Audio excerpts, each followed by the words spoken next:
Hello, chat.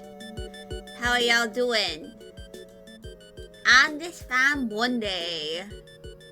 I hope y'all are doing well. I'm doing pretty well myself.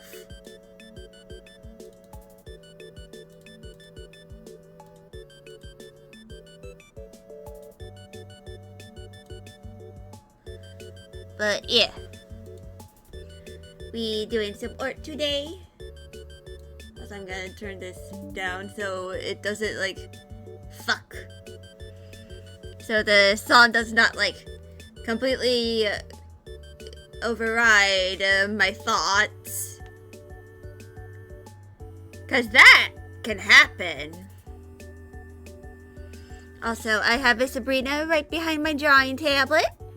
Hopefully she does not knock down my tracking camera again. Because that happened in sometime last month. She likes to hijack the stream sometimes. Isn't that white? Isn't that right? Isn't that right, Sabrina? Ingordy, bye-bye. But yeah.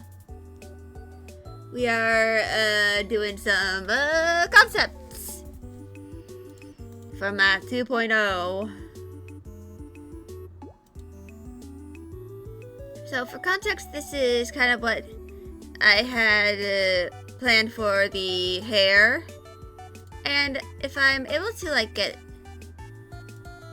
Vroid Studio up,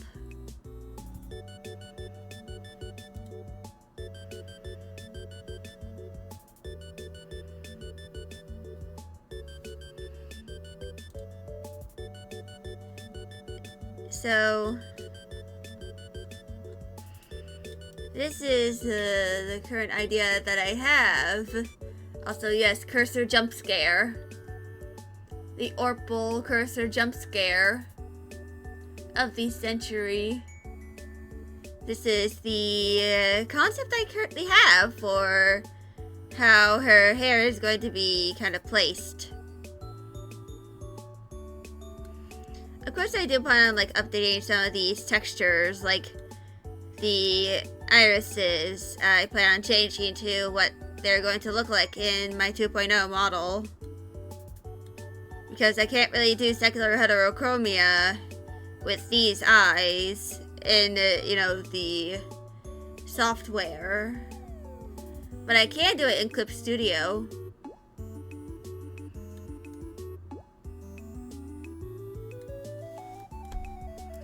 But yeah. And I am also planning on probably like using this to like,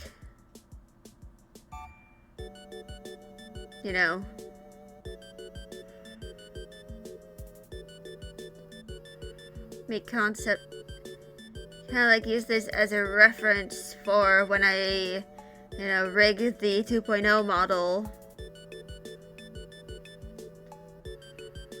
Because, the hair, the her. But yeah, this is kind of what I have right now for my 2.0 model. Well, in terms of like the concept. But anyway.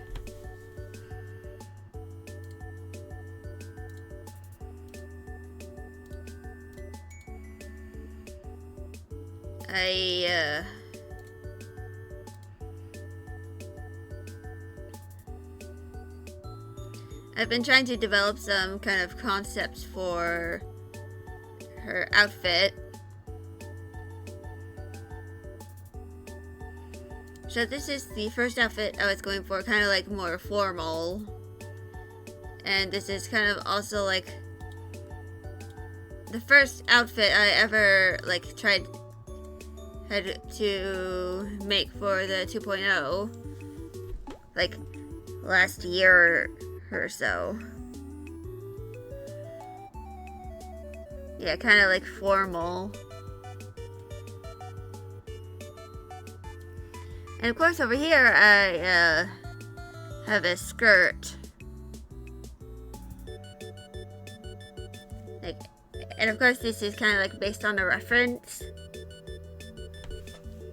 that I yoinked from Pinterest, of course.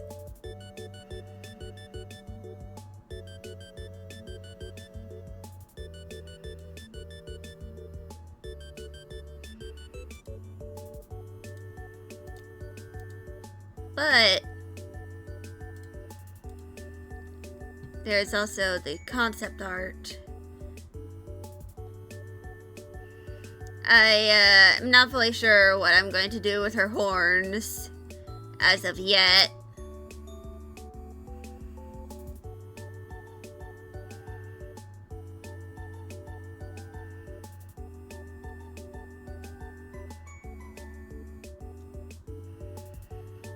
And I might change the purple in her hair to be a little darker. But yeah, this is the idea I kind of have for her eye.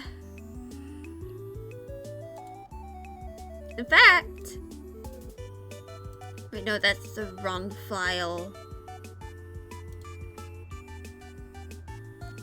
I've been making a concept. Like a replacement texture for the eyes.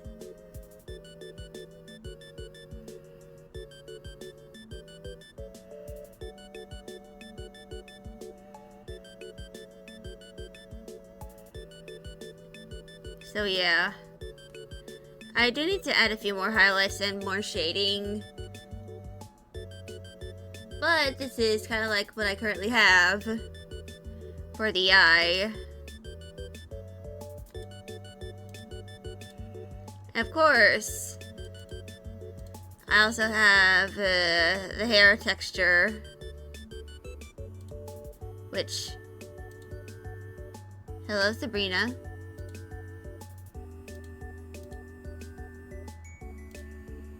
Which I am gonna have to make like 5 of them at the very least.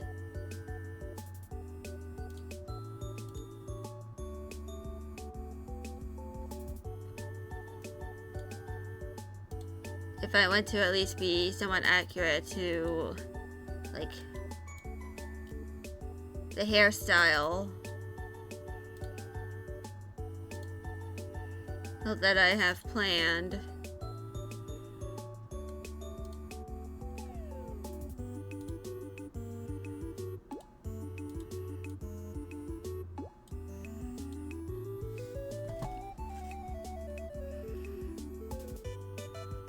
So, this is the textured hair that I am going with.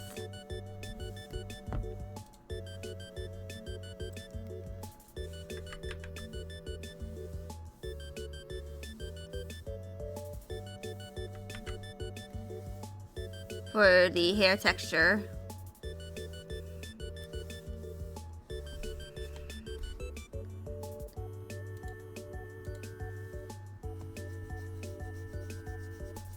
And of course, filling in the gaps.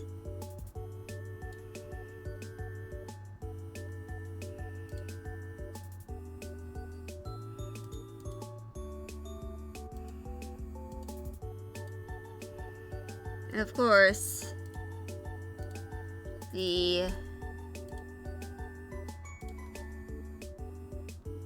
I think it was,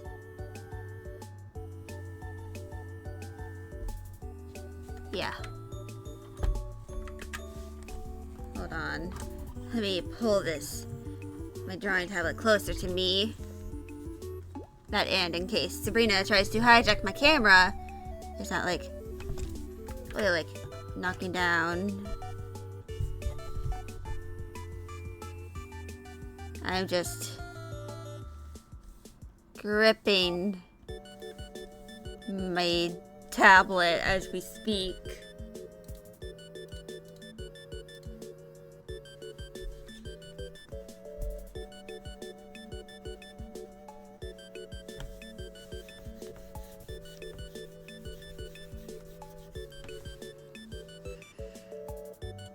But yeah, this is kind of like the plan that I have for the hair texture.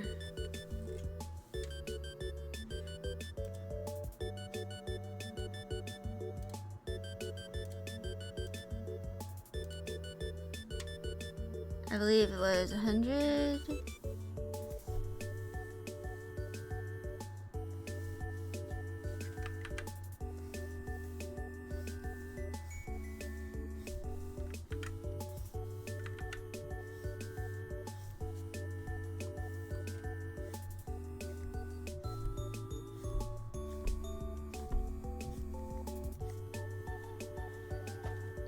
But yeah.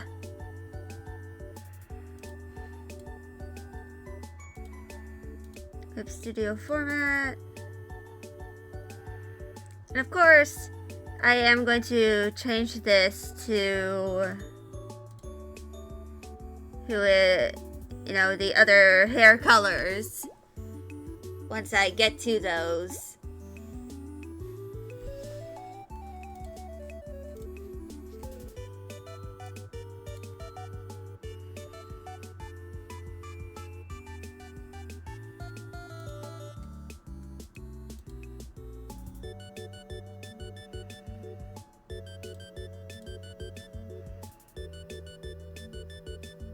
But yeah, this is kind of like the concept that I have for the hair at the moment. The Vroid model is just for like the placement of the hair because the colors are kind of, very complex, to say the least. Like this over here is like, this has like all three colors. The black, the red, and the purple.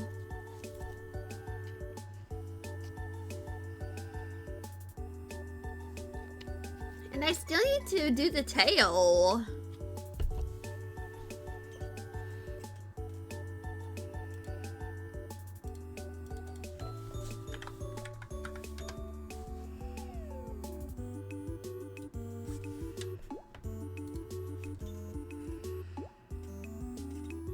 Because, kind of like the concept of the tail.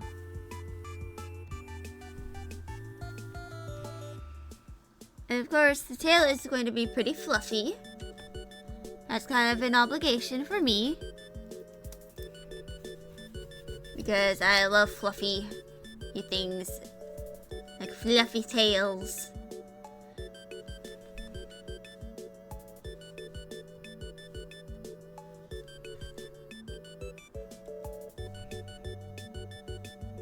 Like a big fluffy tail.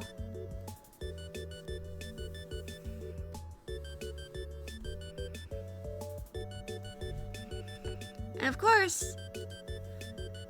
actually I'm going to grab this. Because I can probably use this as a pointer for how to do the coloring of the tail. Because this is this is what Ashlyn looks like after she combines her soul. Well, recombines her soul, technically.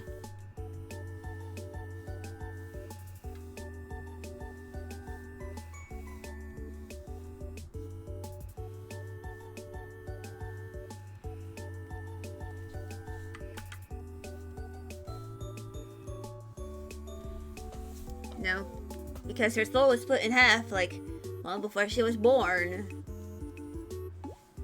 For some reason or another. I do not have specifics on why or how she had her soul split in half, but it will be figured out.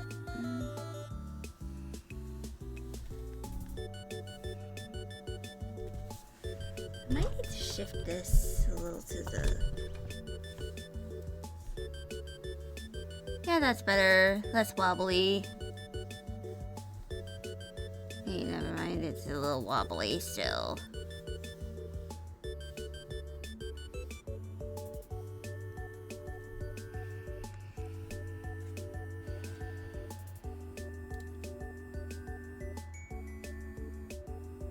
But yeah.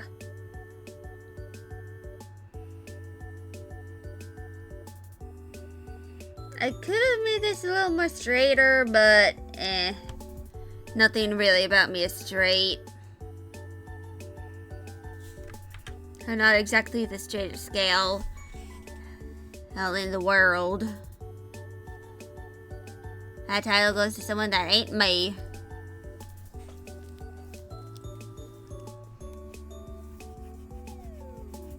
And besides, not a lot of autistic people are like completely straight.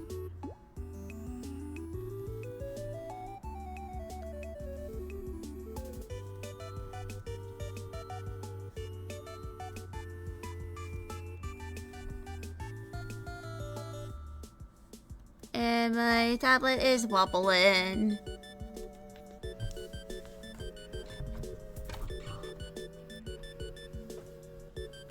I mean, I could always like grab a picture of one of my calicos.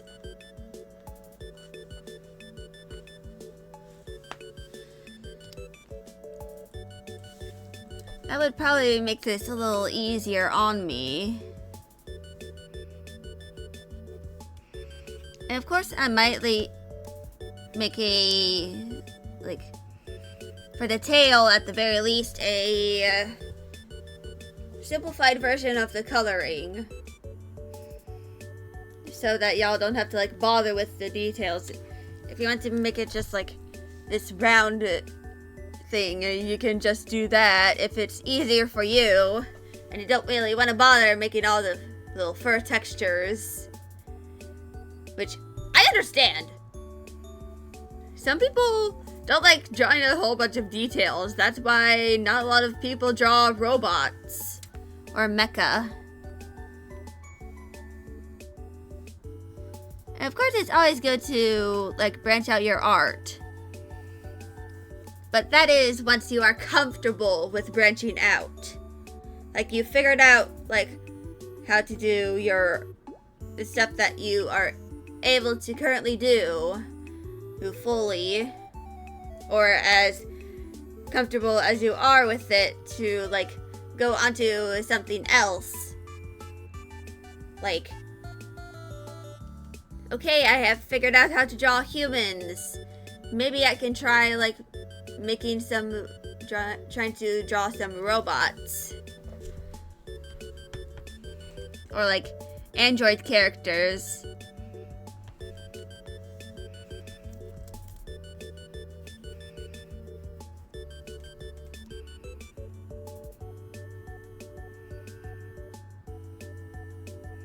Like, it's kind of like, if you feel uncomfortable with, like, drawing something certain, and you don't have to do it at the current moment. You can always wait until you're more comfortable with trying to learn how to draw that certain thing. Hey, Sabrina. Listening to my tangent? Oh, I think she does not want to listen to my tangent. But yeah. Only recently I've started learning how to draw like Transformers and Mecha.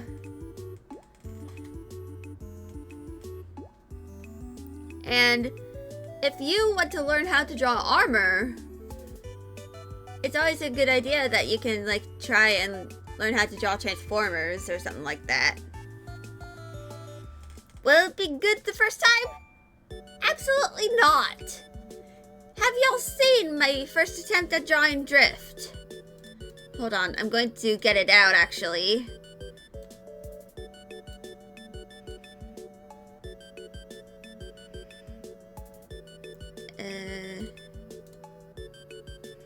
This is my first drawing of Drift.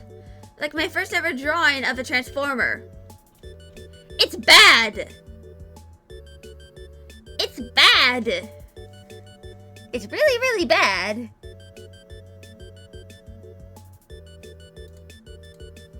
But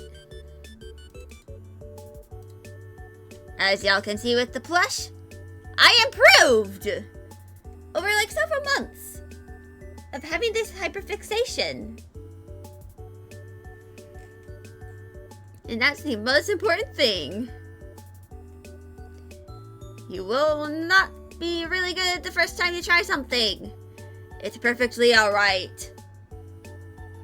You don't have to be perfect. Even though that's something that a lot of us need to have drilled in our heads like a lobotomy.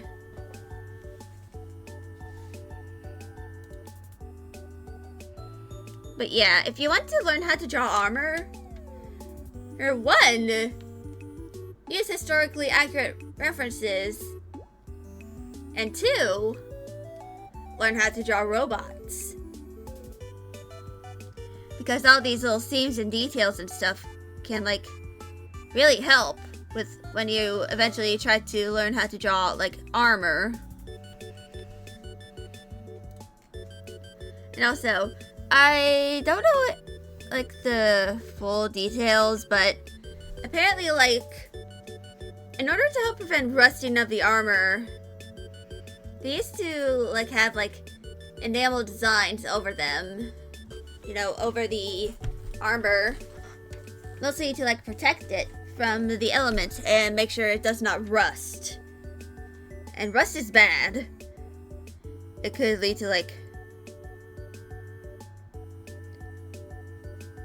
whatever the hell you get if you accidentally step on a rusty nail.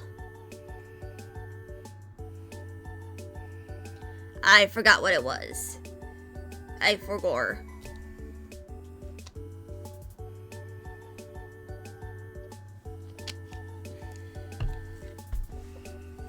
But yeah.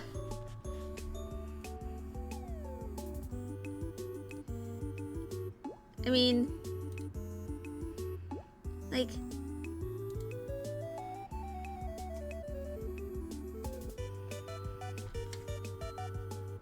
especially if you like are a little intimidated by, you know, trying to learn how to draw armor. Hold on.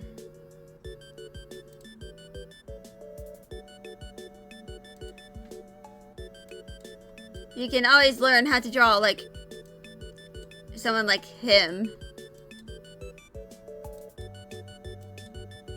Sorry about this specific screenshot. I took this while I was reading the Dark Cybertron arc.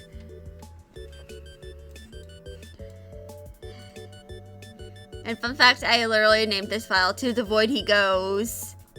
Because Prowl is being yoked. He's been yeeted.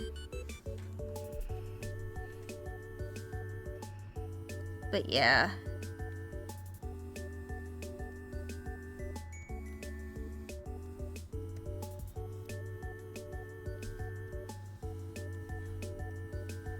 Anyway, TLDR. Try to learn new stuff when you are comfortable learning it and you kind of like figured out the stuff that you are comfortable with drawing to the extent that you feel comfortable with trying to figure out something new. And one of the most important things about drawing is either making stuff more complex or making it simplified. And yes, I'm probably going to yap about art this whole time. Because that's what we're doing, baby! We are doing art. Of course, we're going to talk about art.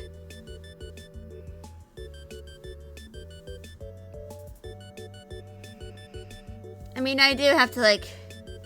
I probably need to, like, brush up on some of my anatomy.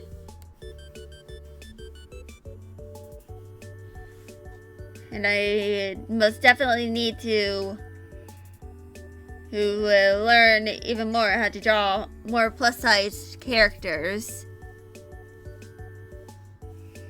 Like, I need to make chunkier characters. I need to make them chunky.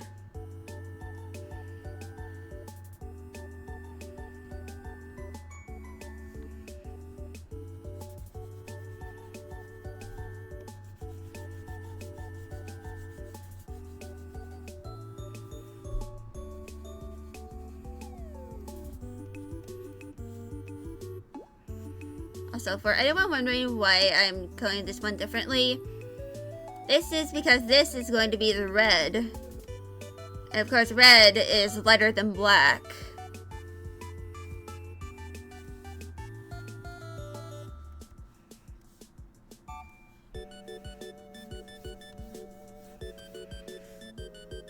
So this is kind of like a visual shorthand for me on where I am going to place those colors once I, like place them in here.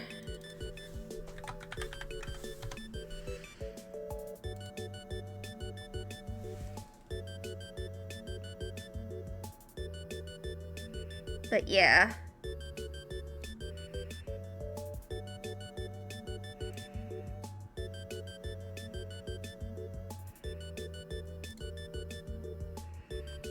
And I probably also need to well, the main thing that I need to acquire for references are hair accessories, because originally my 1.0 model was going to have some of those, hair accessories and stuff.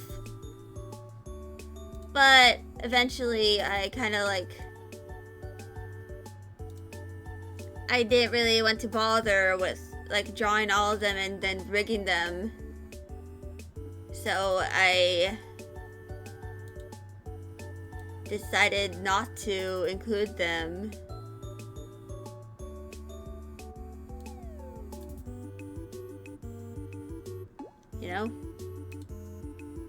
I decided I'm not going to make any hair accessories other than her headphones.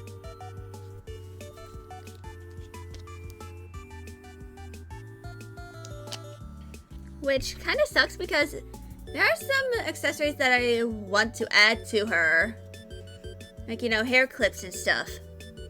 Add them to the bangs and all that.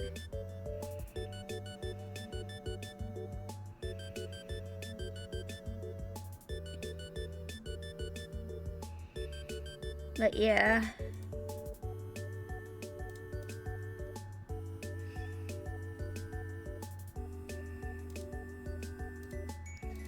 Also, I meant to do this sometime earlier, but I forgot. And for context for why I'm tracing over a sketch for another sketch, that's because these shoes are meant to be kind of the same.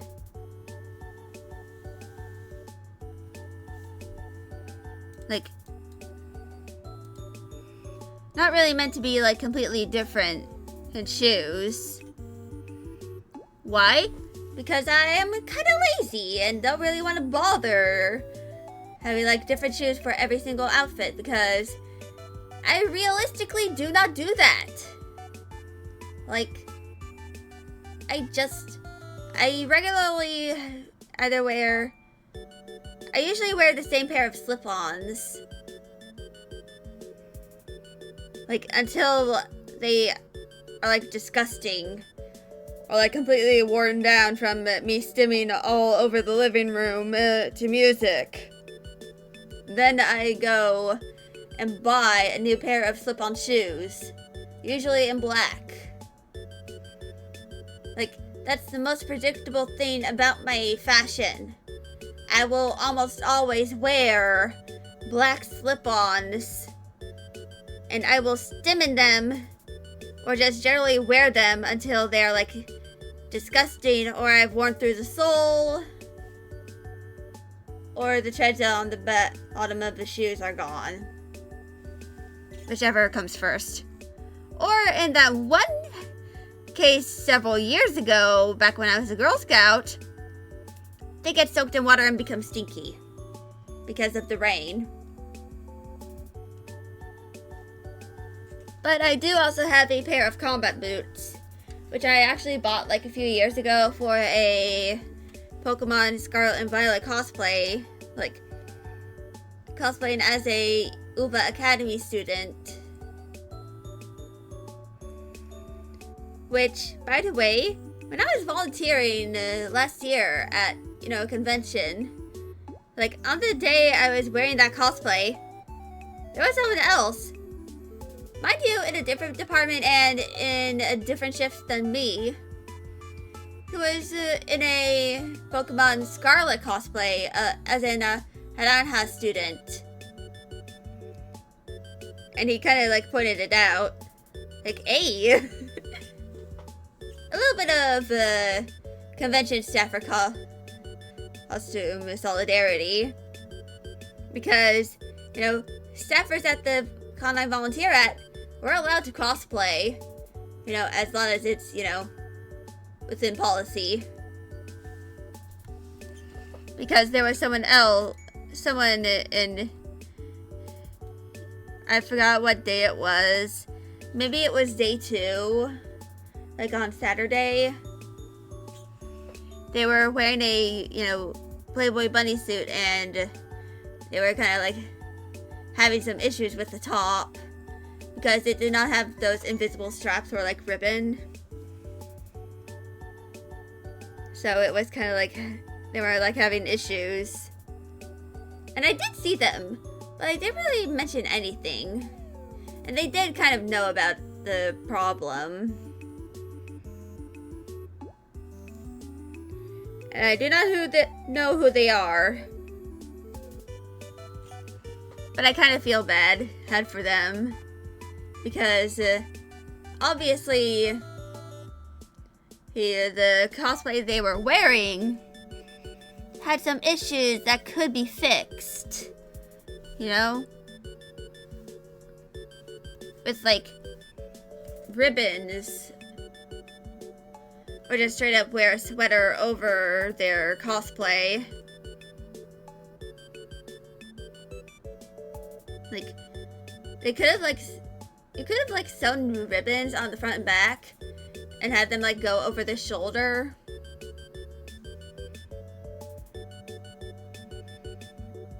You know, over the shoulders, and, you know, tie them up.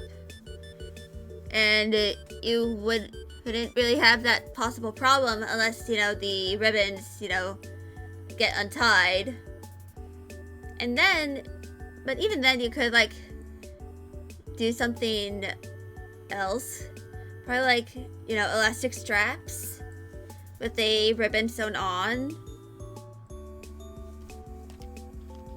Yeah, I'm not sure. I'm not like a professional cosplayer or anything. But, you know, as someone with big boobs who would realistically not really wear that because of, you know, those kind of fashion problems.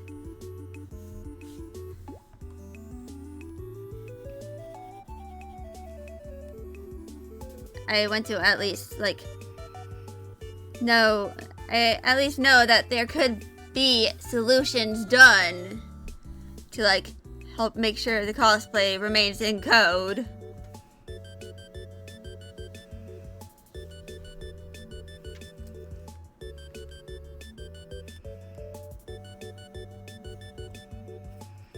And of course, you know, it's kind of like probably me just like speaking as someone who, you know, hasn't really gone to many conventions.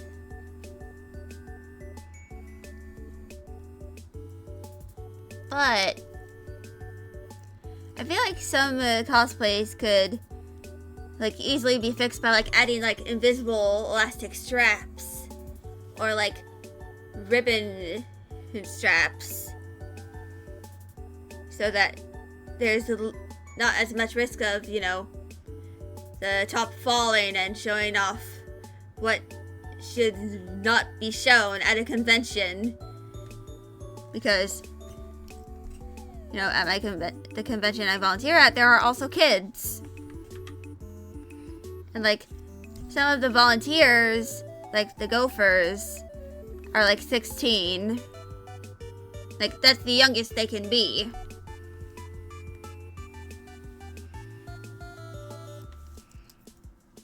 Like, they're not like official staff members. And they do need, like, parental approval to be, you know, a gopher. But also, for anyone who is, like, interested in, like, volunteering at a convention, I highly recommend doing so. But I highly recommend it, like, making sure that the conventions are, like, local to you, or if they are somewhat far away, that you are able to reliably have transportation. Unlike me. Because I kind of had to, like, mooch off other staff members for rides to the convention center. You know, on all days of the convention. Like, I had to mooch off my roommate. Like, I had to mooch off my roommate, who, fortunately, was in the same department as me, but she was in first shift.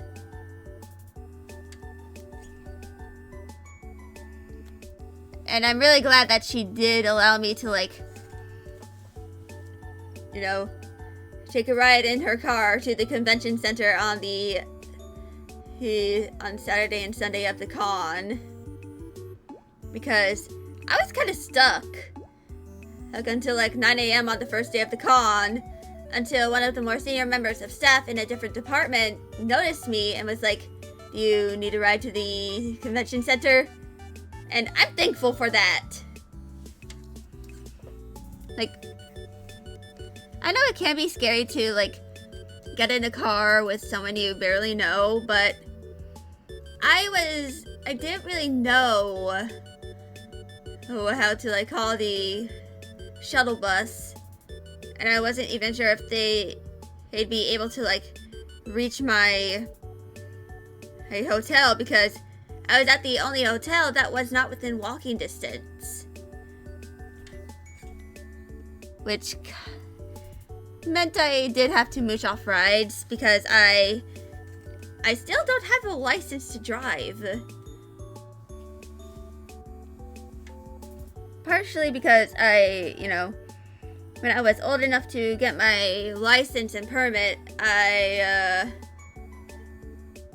we were in the pandemic. Everything was shut down. Let's just say that. I was 16. I couldn't really, like, go to the DMV and, like, get a permit. That, and I almost failed my driver's ed exam. Like, multiple times, until the person, like, supervising the exam was just like, "Just use a Quizlet. Just use a Quizlet, I swear." So, he basically just allowed me to cheat on the exam. Probably because he didn't want to deal with me again in the next year. So yeah. I still need to get my permit and stuff.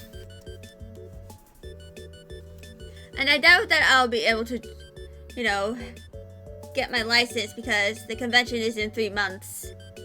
And therefore, I won't be able to. I don't think that's enough time to get a license. And I don't think that's going to be enough time for me to be comfortable driving alone. Like, I'm still a little nervous. Even though, ironically, my brother and I used to have this toy car. Like, one of those motorized cars that, a kid could actually drive. And according to my dad, I was actually interested in driving it, unlike my brother.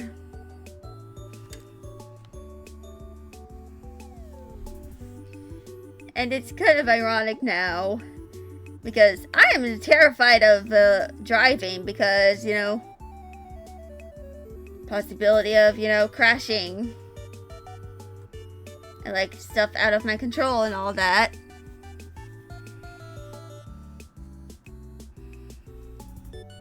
Which I probably need to, like, unravel in therapy. once I, you know, get around to finally having that again.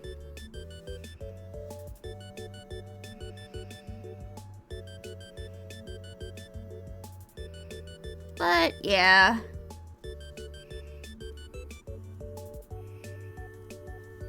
I'm a little scared of, you know, driving.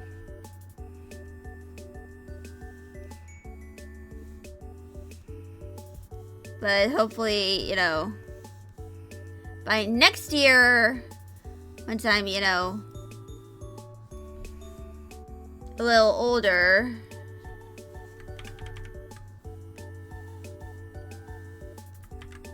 I am, you know,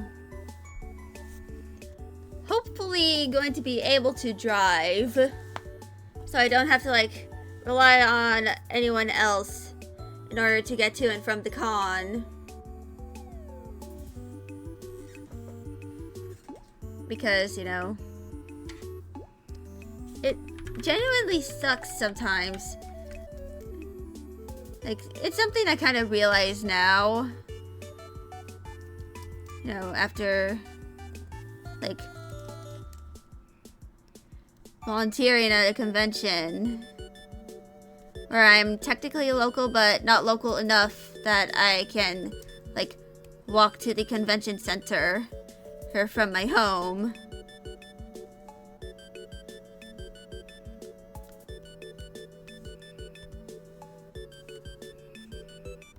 Like,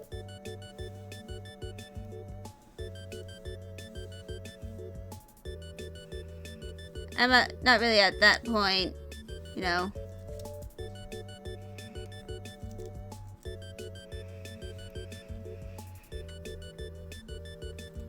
In terms of my life,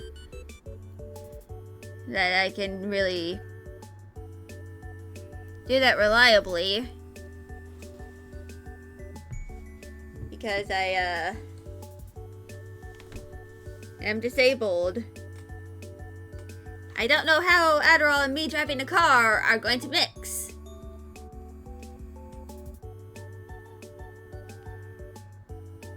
So yeah. It's a little intimidating, let's just say.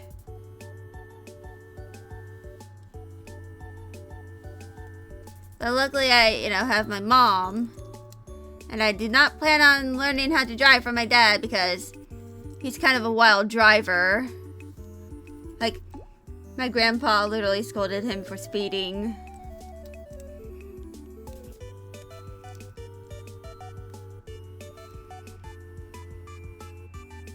Yeah.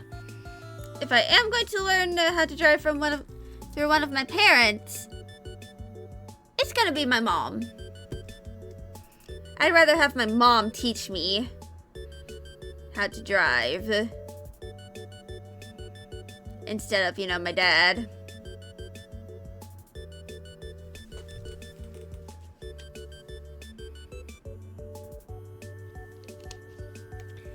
But yeah.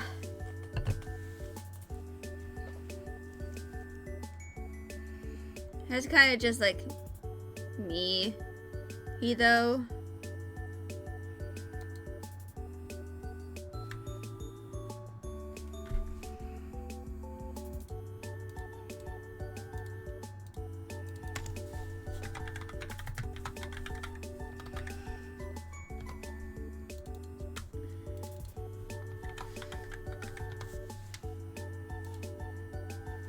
Now I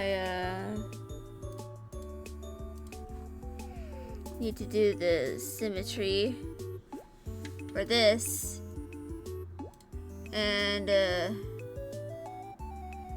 drawing is hair concepts.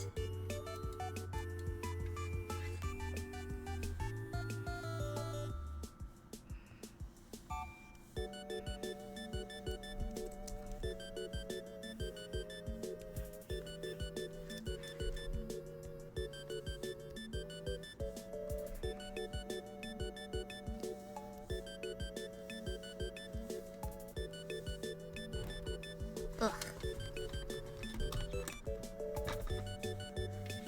This is why I don't like some some drawing tablets. Because this one did not come with the stand. Well, it kind of does, but it doesn't go up to, you know, the degrees that I need it to go.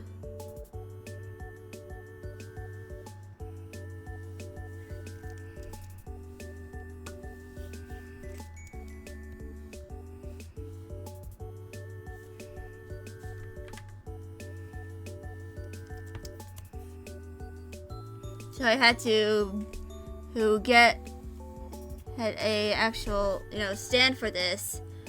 But unfortunately it does lead to some sliding.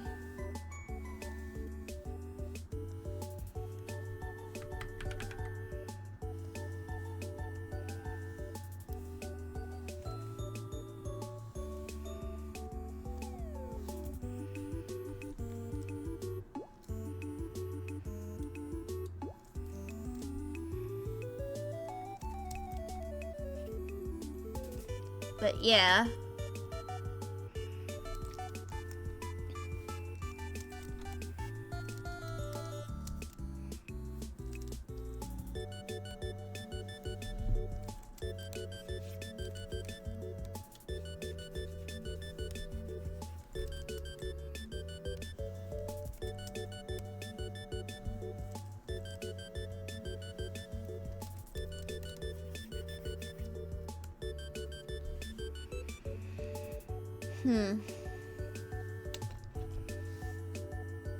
But yeah, I definitely need to figure out some hair accessories for my 2.0.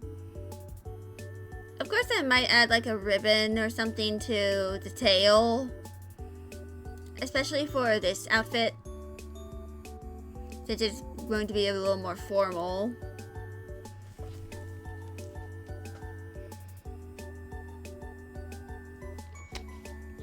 But I'm also gonna have to figure out how to like, you know, do the outfit switch toggle. Because, you know, this model is going to be also a base model, so I plan on like having other outfits with the model.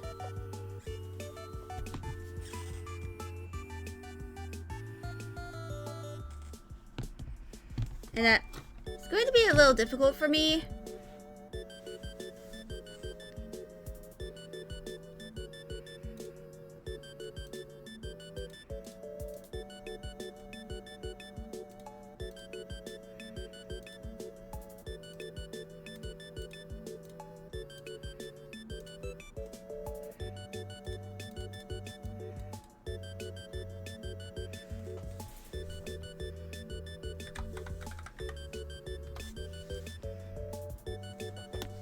But of course, I am planning on I am going to plan out some of these expressions kind of like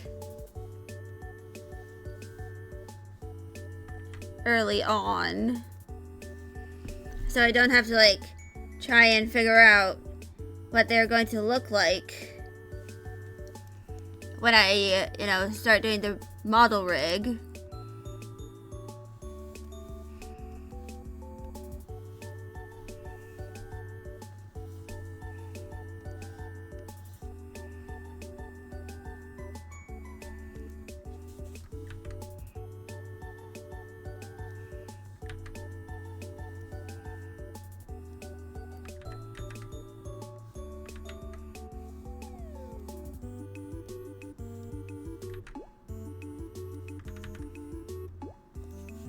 But yeah, that's kind of like my plan for my little, you know,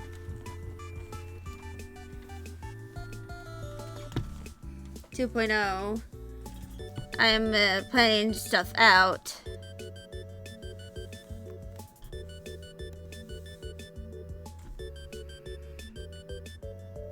Instead of just like going fuck it, we ball for, you know, the entire time.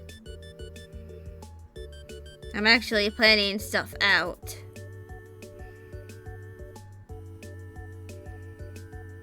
you know, before I actually start making the model.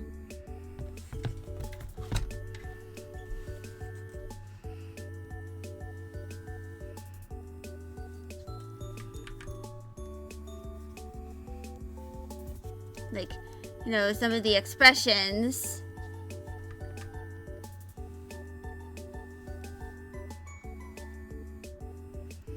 That, and I might plan on, like, doing something different with the character's nose to make it look a little more accurate to my own nose.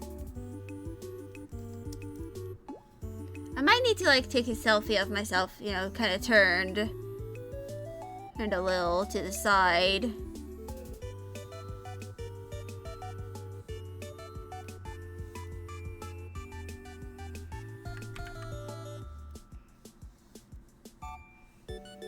Because I want to figure out how to make my nose a little more accurate. Wait, actually...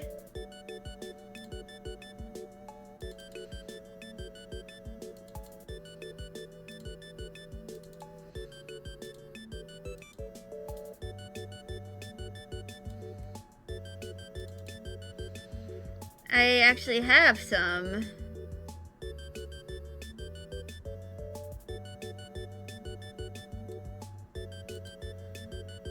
You're going to get a little jump scared by my side profile over here.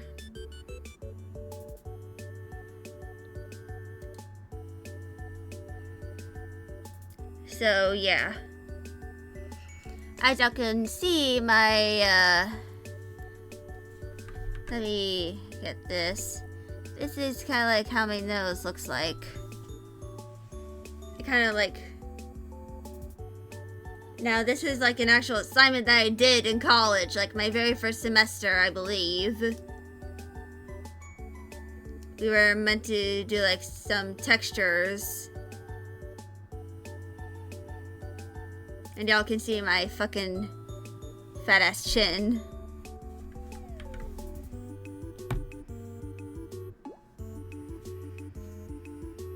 But yeah, that is kind of like what my nose looks like. It kind of goes like, it's very round, let's just say.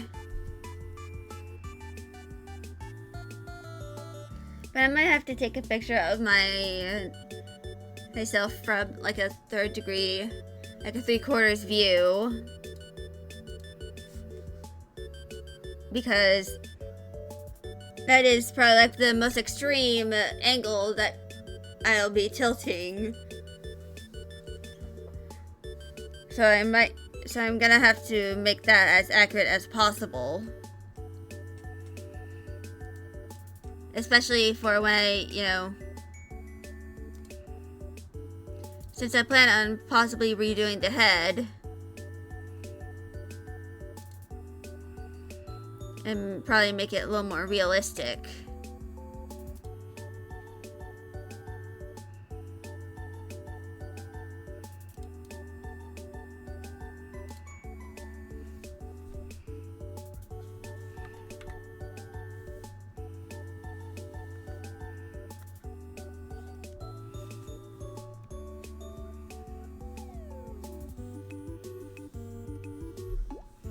That, and there are some details that, you know, that changed with my art style,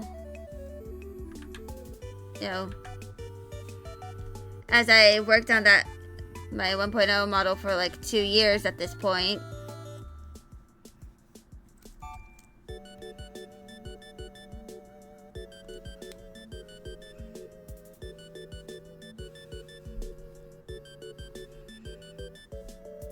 And I still have to do some stuff to like make sure it's like fully complete. But I will probably like try and make some kind of tutorial for when I, you know, start doing the, you know, mouth and, you know, XY angles of the head. And like explain how to like rig a cleft palate scar. Well, a cleft lip scar to be specific, because that's what I have.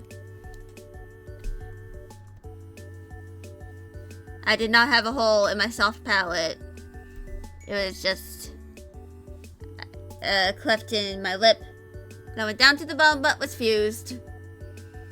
Therefore, that led to the nurses at the military hospital to gaslight my mother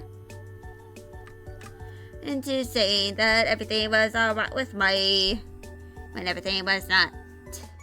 Luckily, my mom did not believe them.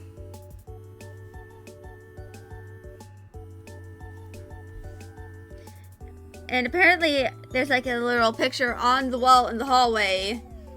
That is me 3 weeks after I had my cleft lip corrected. And it was technically a plastic surgery, so I technically have plastic surgery. But not in the way that y'all might think. It was so I could have something corrected.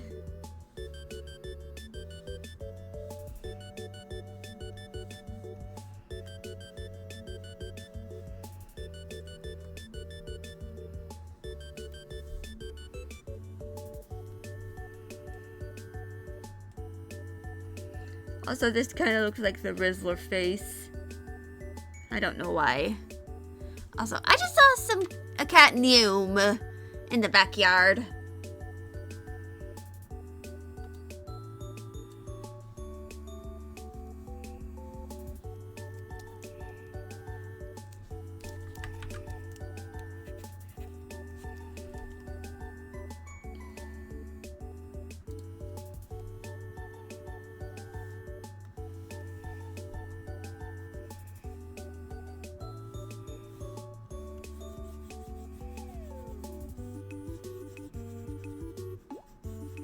But yeah.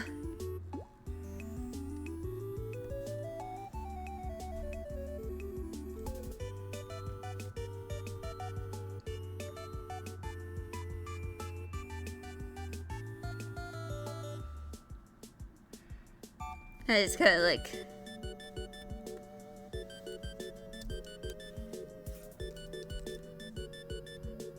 my idea for my tangents, words.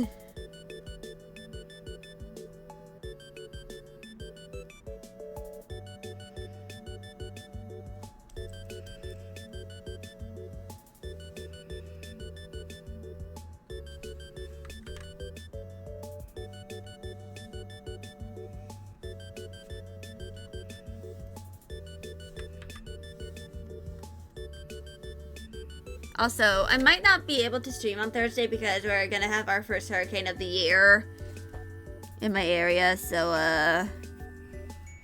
if I'm not here on Thursday, y'all can figure out why.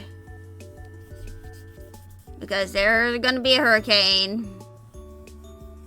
It's the beginning of hurricane season. Also, my first class of the year my beginning of, the semester is in 3 weeks, so I'm going to be going on hiatus soon.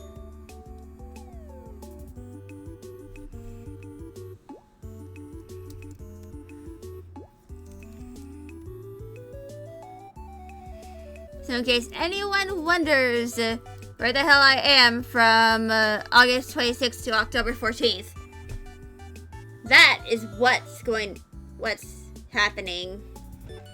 I am focusing on college and maybe possibly working on my 2.0.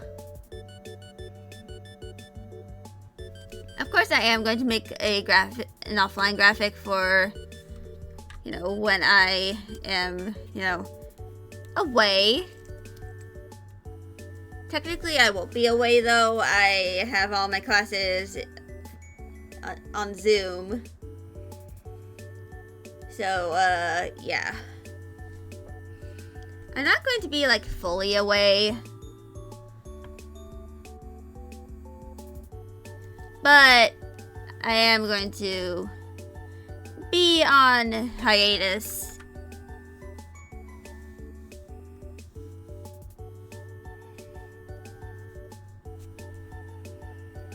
You know, for like 10 weeks.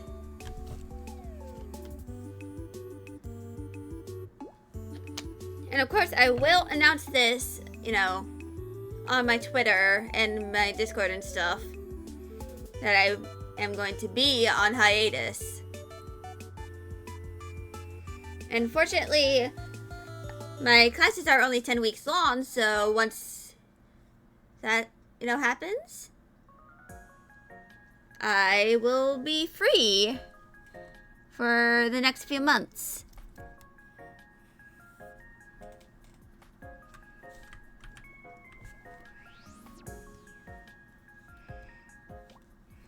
Until I have to figure out a university to transfer to for art. And like to get my bachelor's.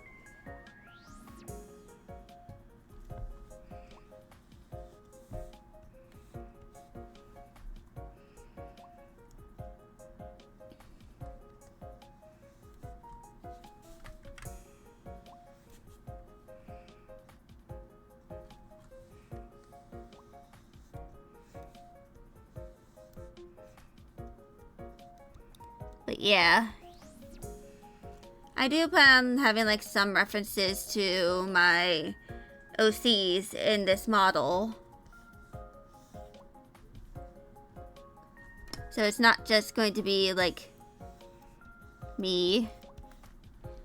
Maybe I might make a asset of myself holding like a plushified version of one of my OCs.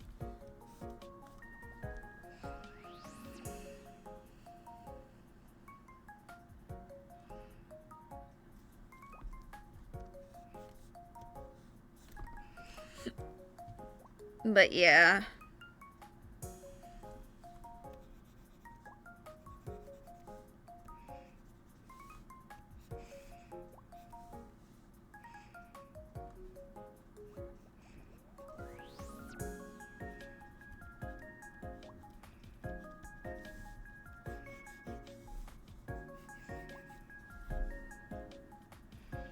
I am, of course, going to be working on my 2.0 for quite a bit. Do I know? Fuck, I dropped my phone. Do I know when I am going to start making the actual model? No. I am still in the stages of like trying to figure out what I want to do for my 2.0. But is it going to come around the time I'm like 21, you know, in like 2025? Yes. That is most likely when I will be debuting my 2.0. And I'm of course going to probably like overhaul a lot of my assets. And like actually learn how to make, you know, stream assets. And not just like have like super basic stuff that I've had for like the past 2 years.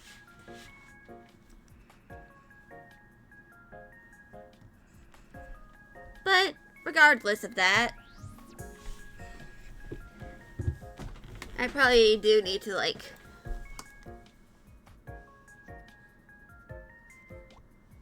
learn how to like make overlays and stuff, and like, you know, other streaming assets, you know, like kind of like set up my personal brand. That, and if y'all saw my Twitter, possibly like make merch.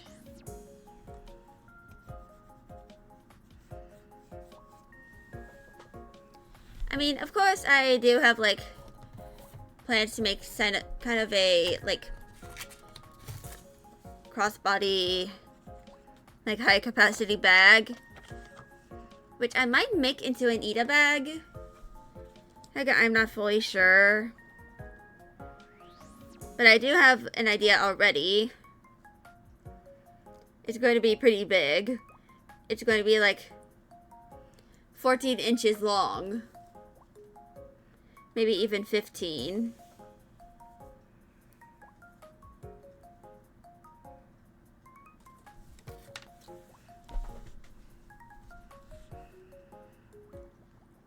Yeah, it's going to be like...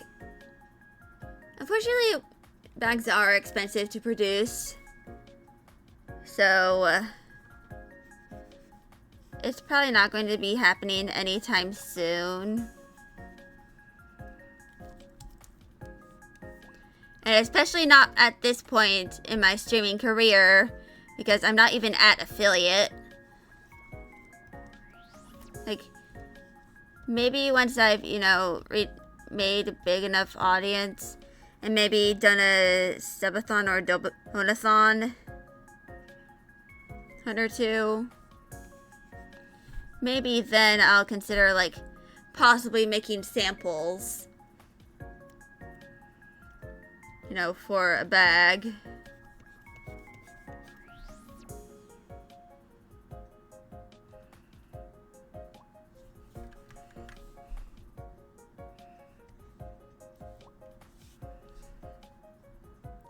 But I'm probably going to, like, start off by making pins and stuff. And I've actually been kind of looking in a bit at a specific manufacturer called Vograce. And I feel like I might, like, use their Photodome pin. And, you know.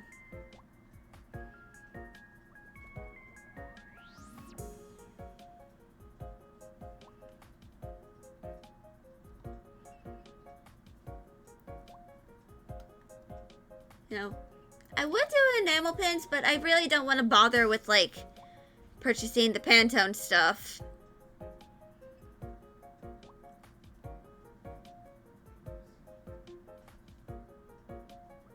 But yeah.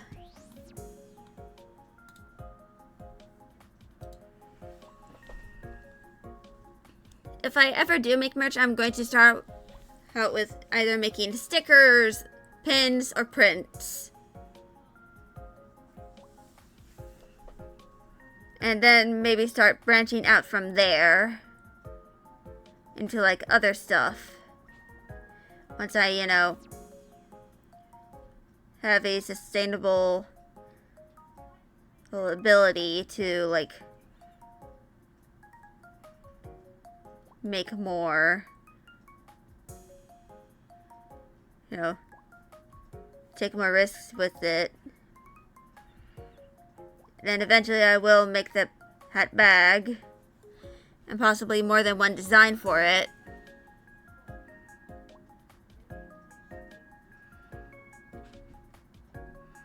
And I might make it somewhat plain.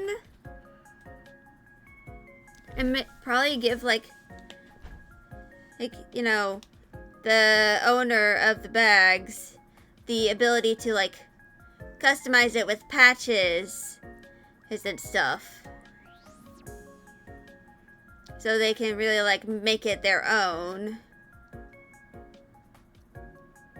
Then I might, like, branch out and make designs for those bags. Like, base it off some of my characters, like Patchouli. And, you know, the cast of Patchouli's Revenge.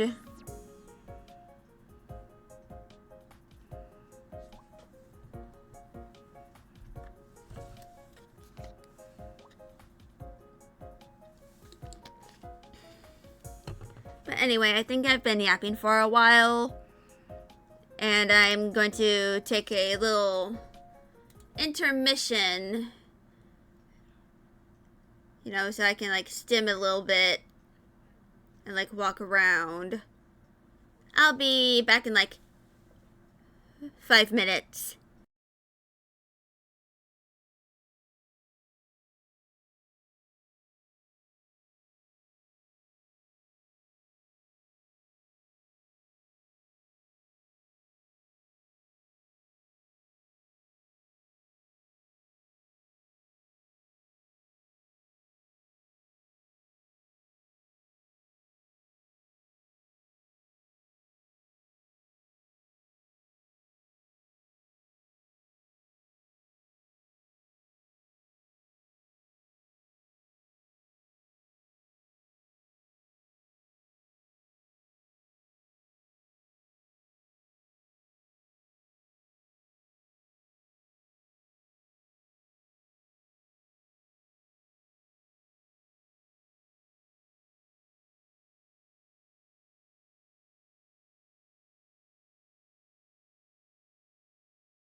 Okay.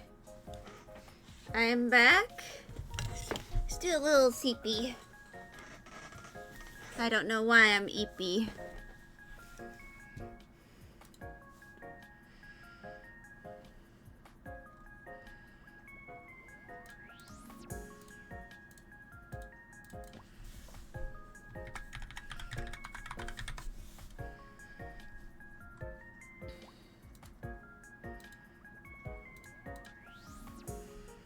But yeah. I'm probably going to like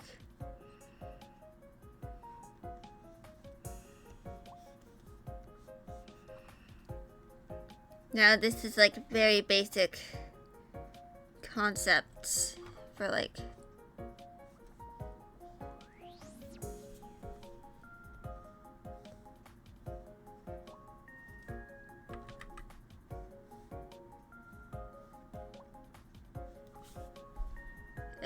potential like hair accessories.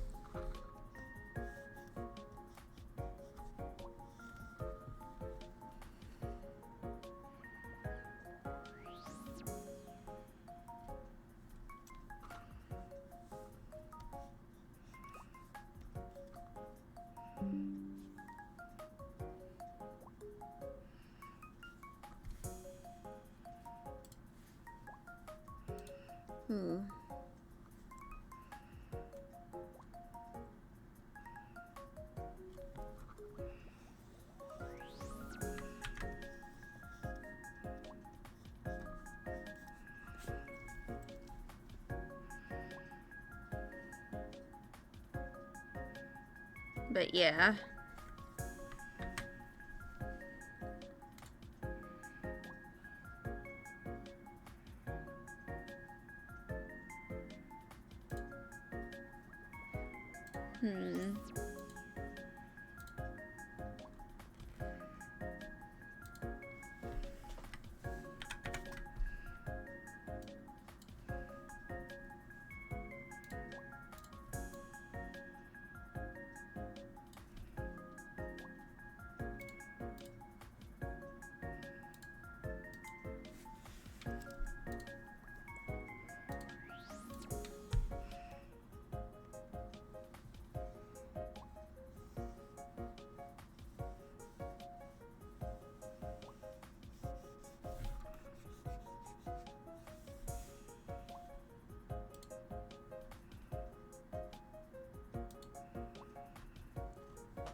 There we go. That is what the kind of like my plan is for like kind of the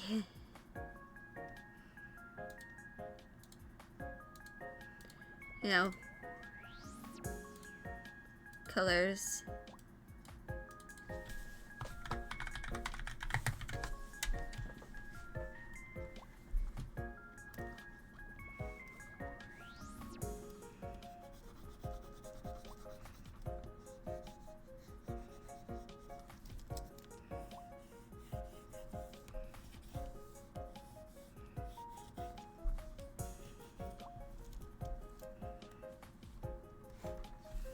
Fuck.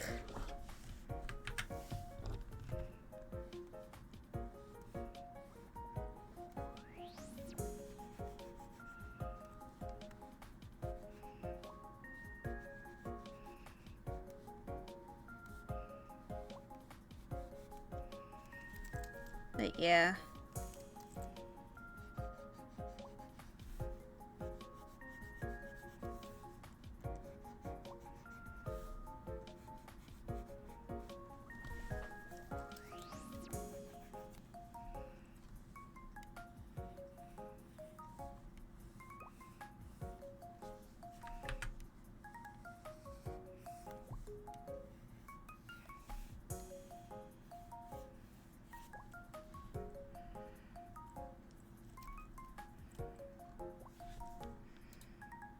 Hold on.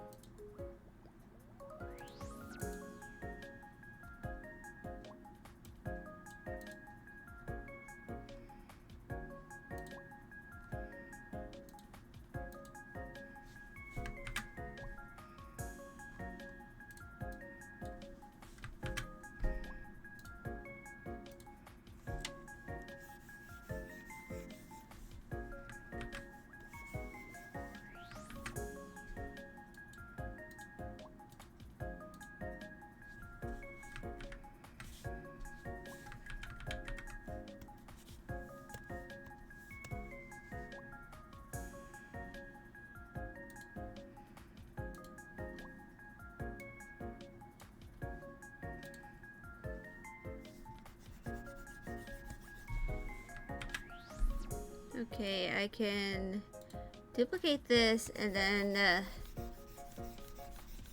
do this.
There we go.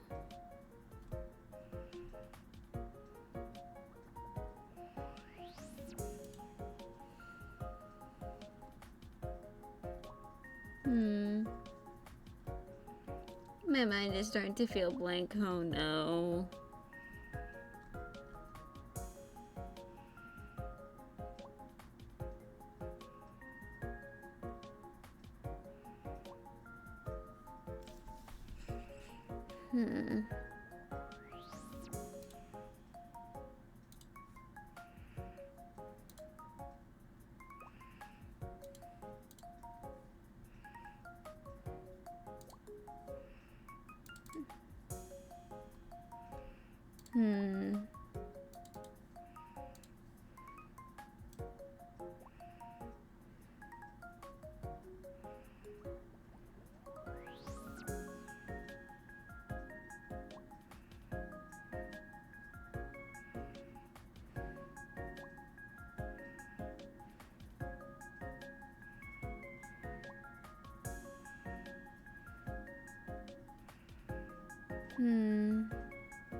I'm not sure.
Hello, oddly bored. How are you?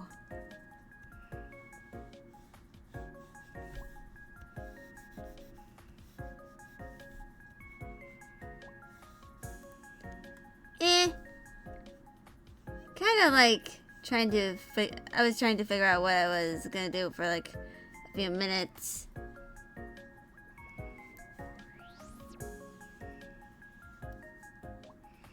Yeah. Also, I'm having a bit of, cramps. Even though I had my period like 2 weeks ago.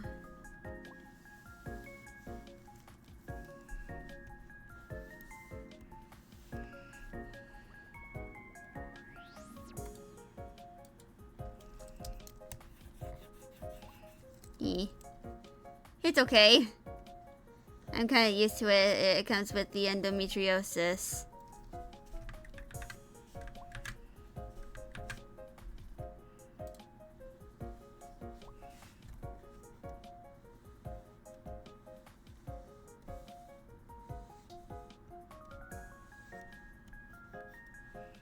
Yeah.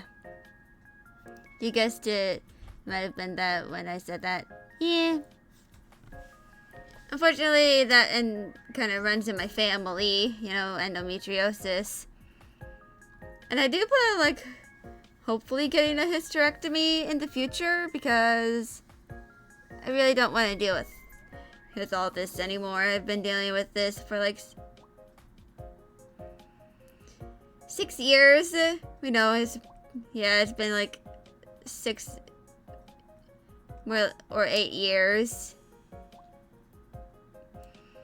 Since I started, experiencing, symptoms of endometriosis, like, my cramps really started to get bad. And ever since I was, like, 16, I was just like, yeah, I don't really want to bother having a uterus anymore. And I've been kind of, like, trying to figure out, to kind of, like, figure out when I can possibly get a hysterectomy. But my gynecologist is just like, let's try not to go with such an extreme option. And I'm here just like, bro, I don't want to deal with this anymore. I don't plan on having kids anyway. Why would I need this useless organ that is just hijacking my life? And besides, it's really, really hard to focus when you're, like, experiencing some of the worst cramps ever or to be inflicted on somebody.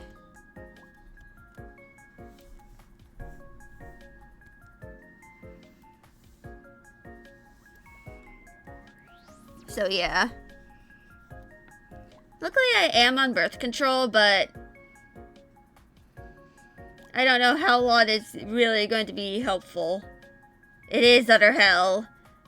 My mom ended up needing a hysterectomy herself after some point. Like, she ended up getting endomyosis along with her endometriosis. And she did plan on having her hysterectomy after I had my jaw surgery, but she ended up getting it a year before I had my jaw surgery because she just couldn't take it anymore.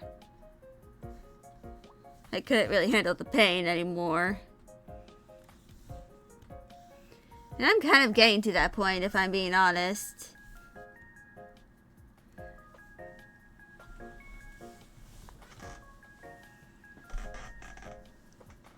And besides, in this economy,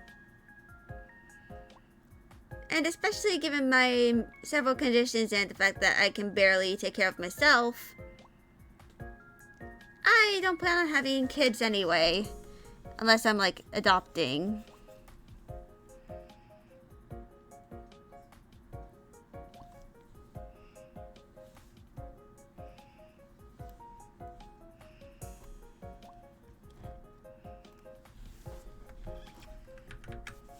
My fucking tablet keeps on moving. Fucking hell. But yeah.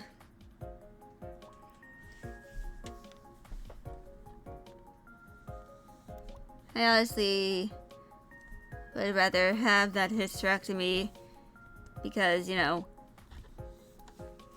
especially, like, given what I'm doing, you know, and the fact that eventually once I become affiliate, I'm going to be gaining an income from this.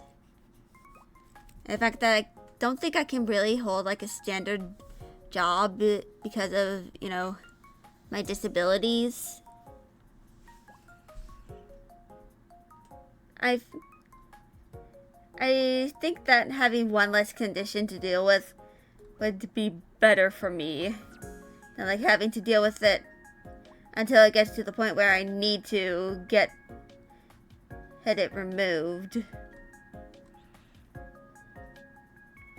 Yeah, it does make sense. I mean, I've kind of been dead set on having a hysterectomy since I was 16. You know, and I'm like 20 and a half right now. So I've been kind of like set on having an organ removed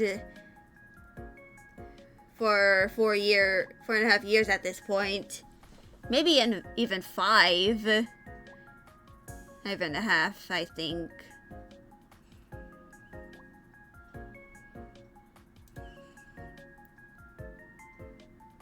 Because I really don't want to deal with this affliction anymore. It's not really worth it if I'm, you know, not even planning on having kids in the future. Like, why should I even have this organ in the first place? As if it's going to be nothing but a bother. Yeah, in those days they tried to retrieve eggs before hysterectomy, so surrogacy also stays an option. Yeah.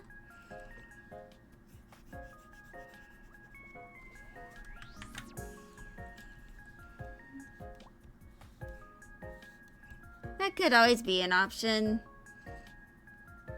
But given, you know, how I am, and like, especially at this point, you know, in time, you know,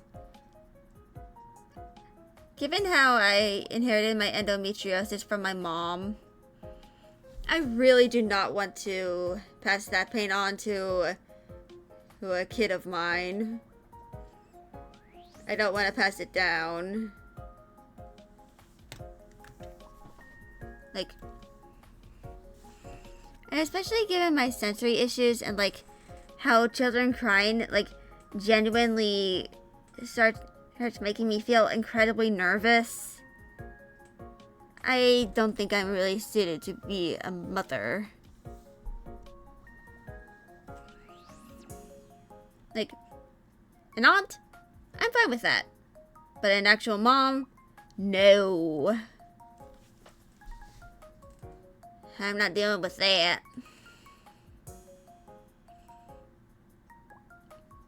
Like, the mom life is not for me.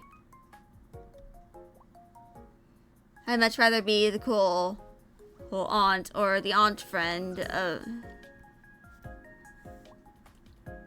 like, or like the aunt figure to a friend's kids instead of, you know, actually being a mom myself. Because, one, if I don't have kids but I am married and have with a double income household, I can give my nieces, nephews, and nibblings more presents if I'm able to afford it.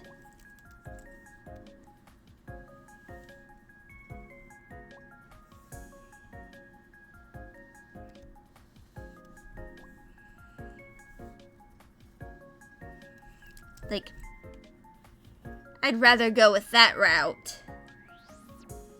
And like, probably like babysit older her kids, yeah. Luckily little buggers getting shiny from their aunt. Yeah.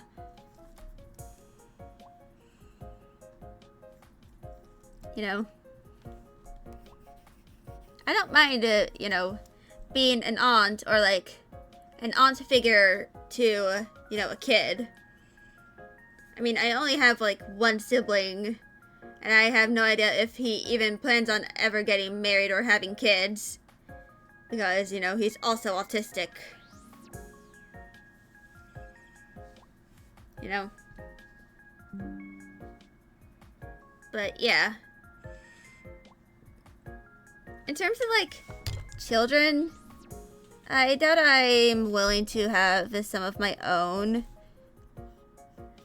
Simply because of the fact that I doubt I'd be a dutiful mom, because, you know, I really don't want to inflict any generational trauma. The bloodline ends with me. That, and I feel like it would probably be better if I am like an aunt figure who kind of like helps out sometimes, and if I, you know, have my own place in the future, and if, you know, the kids is a little older, I might be able to like help them out, especially with like art supplies. Like, I'm going to probably fill the role that my younger uncle does, and like if any kid is like artistically inclined, I give them like art supplies.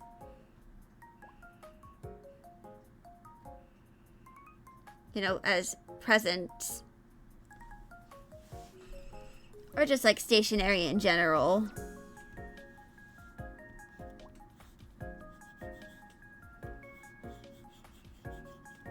Yeah, smart way to do it indeed. And besides, pretty much everyone who I kind of know is like in their early 20s at this point in time. So, and we're all in like college and stuff, so we're probably not going to have kids until like the 2030s, when we're all in our 30s. Which is, fun fact, that's the age group my parents were in when I was born. Like, my parents were, my mom was 29 when she had me, and my dad was 31. So, yeah. I mean, they did have to, like, they did get, like, IVF treatment in order to have my brother. I was not expected. And partially the reason why they ended up buying a house.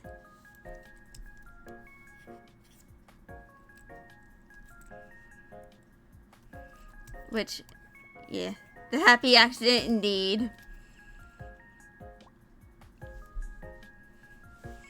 And both of us ended up being autistic, which we probably inherited from our grandfather on our dad's side. Because after my brother and I's parents had us, they, you know, really started, after we got our diagnosis, and, you know, they really started paying attention to our autistic traits. They started seeing some of those traits in our grandfather.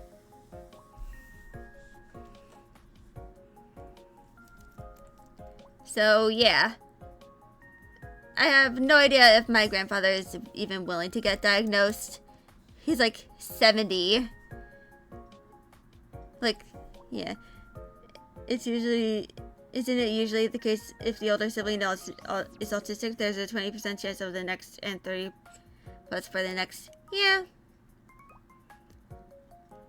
I mean, I doubt that anyone in my family is like actually neurotypical. Like, I'm pretty sure a good chunk of my family, like all sides of my family are all neurodivergent. Or at least experiencing some sort of mental illness or mental disorder. Because I have family history of many different afflictions. Not sure anyone is completely neurotypical at this point. Yeah.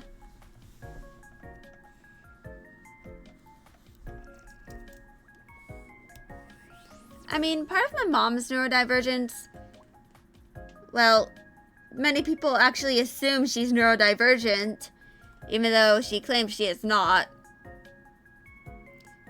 In fact, she might not even be, like, neurodivergent at all. It's just, like, consequences of, you know, like, living with neurodivergent family, because my grandmother on her side is bipolar. So, yeah.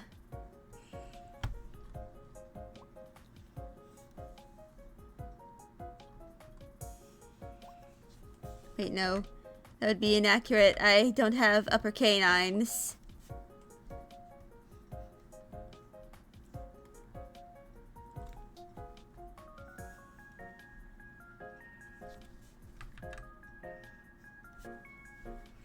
But yeah. More people are neurodivergent than you think. Like, I'm pretty sure my youngest cousin on my mom's side, aka the only boy cousin on that side of the family that I have, is also, I think he's autistic too. He's in, like, elementary school though.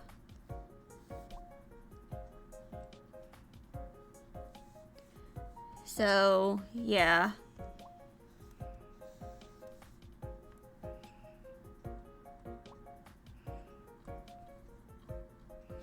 Yeah, not sure it's becoming more prevalent, more that people are getting actually diagnosed or being understood as neurodivergent. It's just like with left-handedness, which, by the way, I am left-handed as well. It's kind of like something that you notice. It's kind of like, so way back then, well, actually it's not as late way back then as you'd expect, because some people still do it. Natural lefty, forced to use your right, so you're ambidextrous. Yeah. So back then, left-handedness was like a sign of the devil, and so it was kind of repressed, so the number of left-handed people was kind of low. But then, as left-handedness became more accepted, more people ended up becoming left-handed. And you kind of see this with both neurodiversity and, you know, being LGBT, especially if you with, you know, people who are trans. Like, more people end up being transgender once, you know, being transgender is more accepted.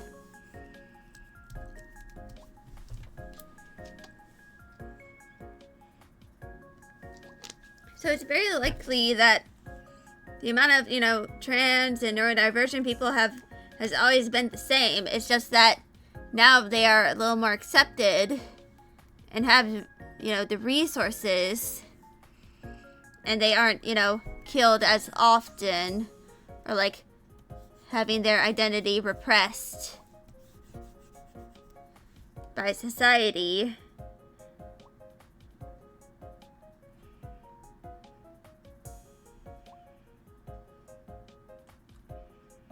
Plus, the internet is a thing, so people will learn more about these things in general. Yeah, especially that, because, like, around 2020 is actually when I started learning more about being autistic through the internet. Yeah, nobody really understood or knew what autism was 25 plus years ago. Actually, that's true.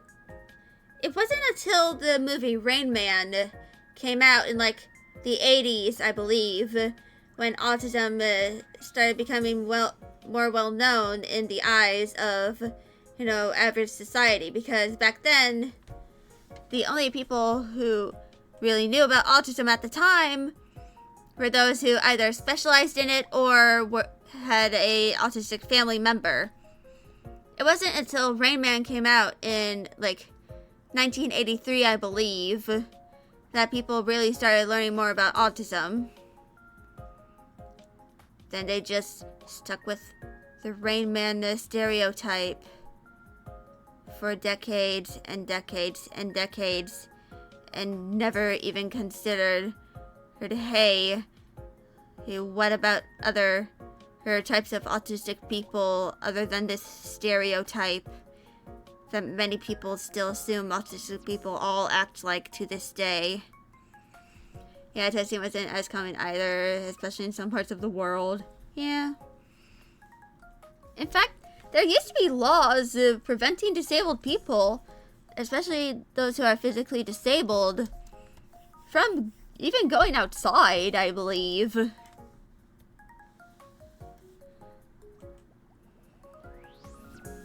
And of course, there's, the whole laws that allow people to pay disabled people less than minimum wage. But yeah. And UK used to lock them up. Yeah.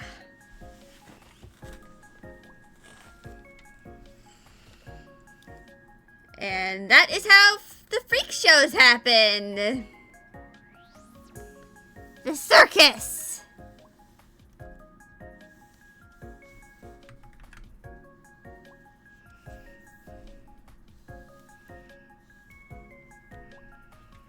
Yeah. I see you are European. Just like a good chunk of my audience because of the time that I stream. Because I'm full-on American. Sadly! Yeah. I've heard of how hellish the UK kind of is right now.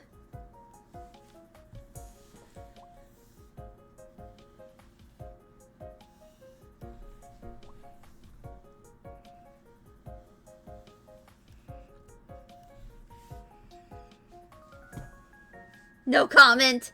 Yeah. Unfortunately, the world is going to hell. It is not very how-y.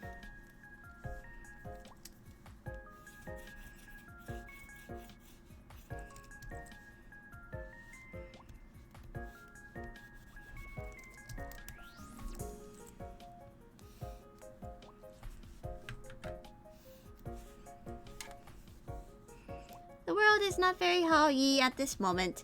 The world is indeed going to hell in a handbasket. God left us in a hot car. That is all I can really say.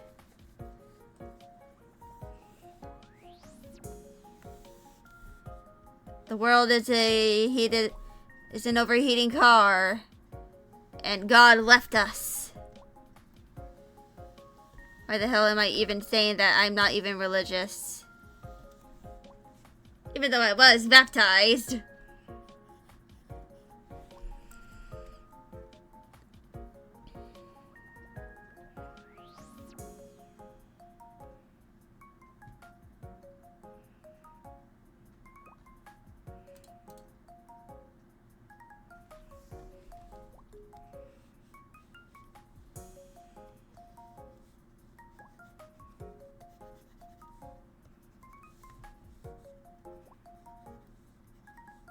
The fact that UK is right now is just stupid. Yeah.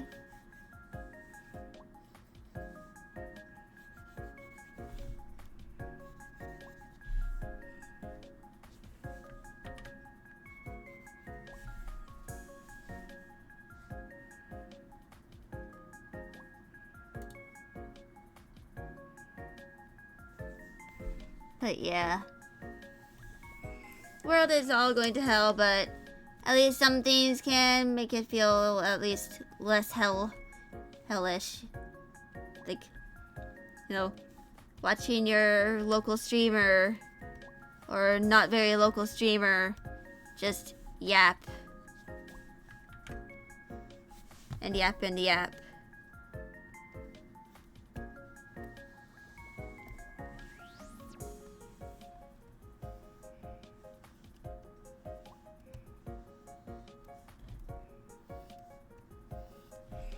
Nothing wrong with a bit of yapping, indeed. It can be a love language.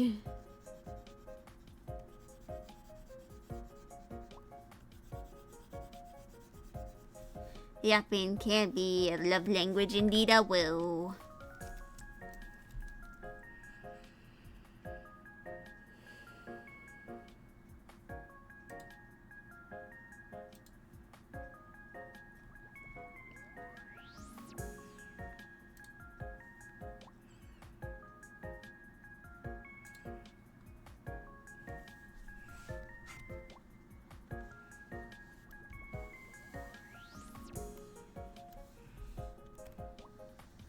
Sometimes yapping can distract from the horrors.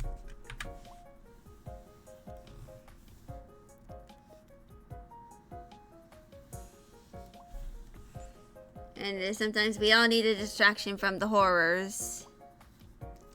Indeed it will.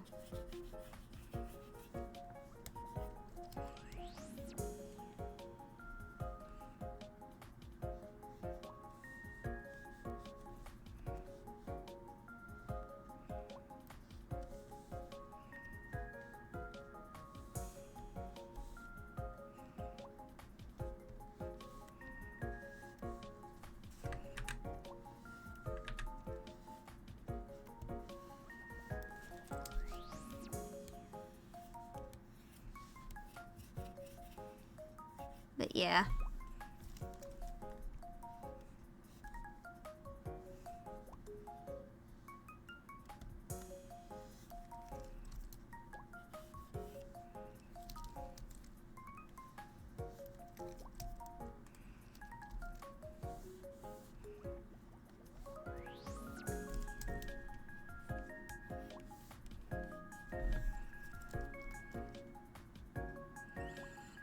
I'm just giving Ashlyn slip-ons for now.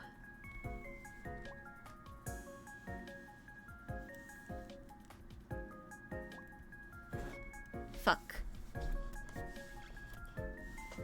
Why must my tablet keep moving? Why must you be moving? I'm gonna fuck up my lines.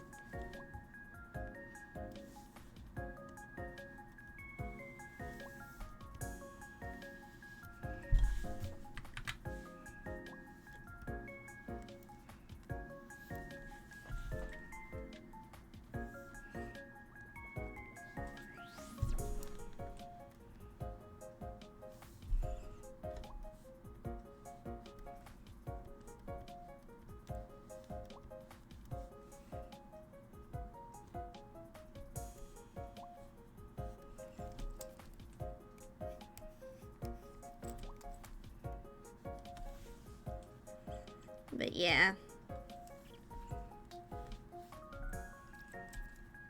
Yapping distracts from the whole was. Whole was. Whole was. And also cats. Cats can also distract from the horrors. They can all distract from the whole was of the world.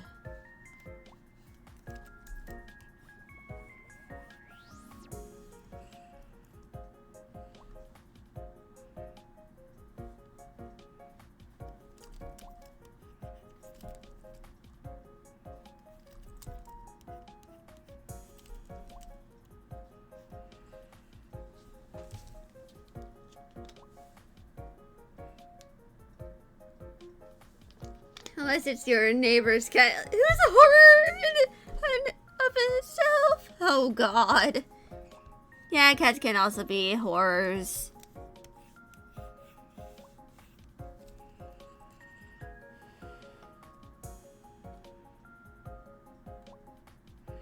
Unfortunately, even though they are cute and have adorable toe beans.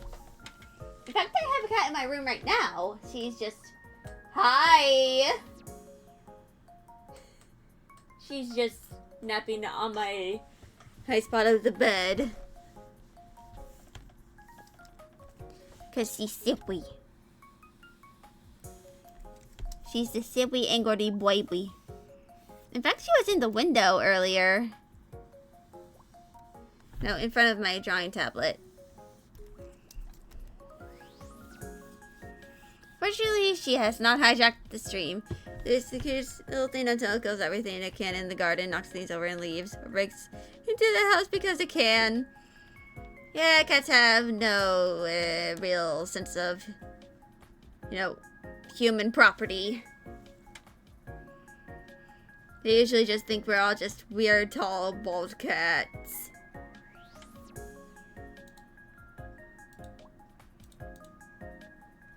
Yep.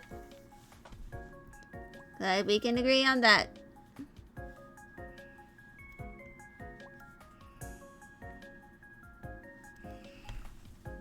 Cats are indeed, you know, they assume we're just like really weird, you know, bald cats.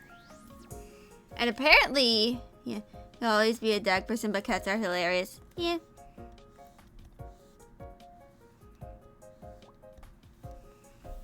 I mean, I never had a dog because my brother and my mom are allergic.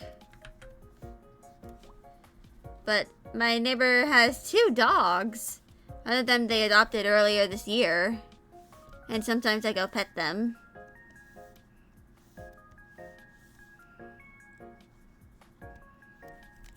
They're both cute. They're like, you know, running along with the cat that's across the fence.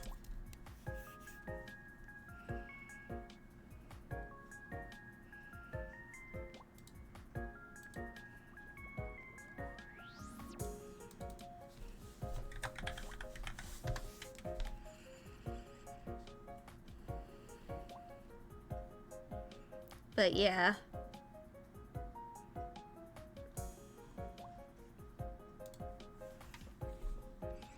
Cats are funny little creatures. In fact, depending on if they are raised by dogs or not, sometimes they will act like dogs.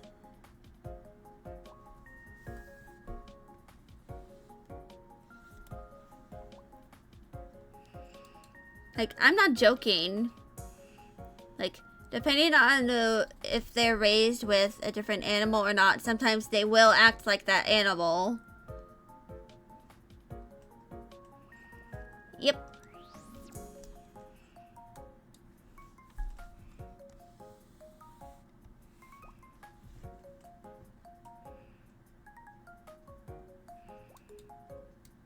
Sometimes they will act very much different.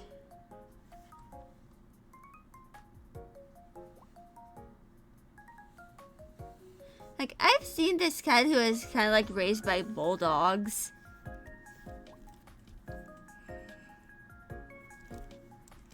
Like, on the internet.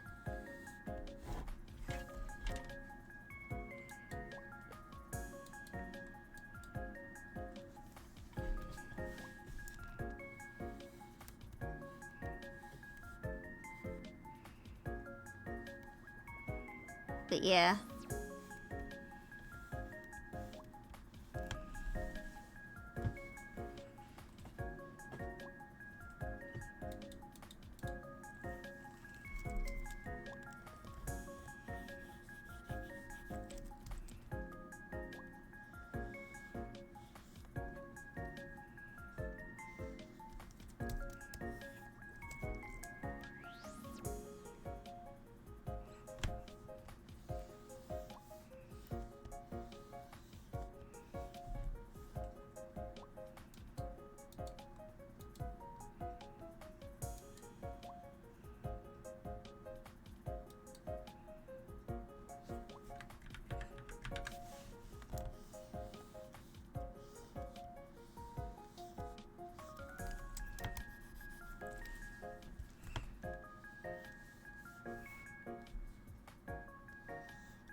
But yeah, I love cats.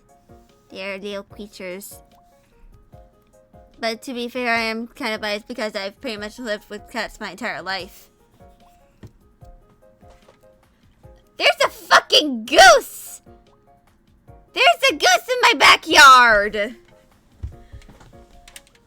There's more! Why are there so many geese?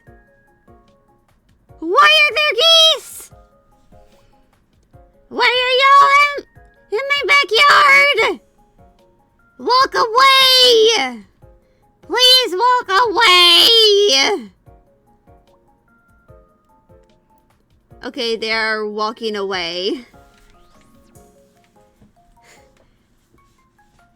I can't really honk at them. Canadian goose are horrifying. They're menaces. And they shit everywhere.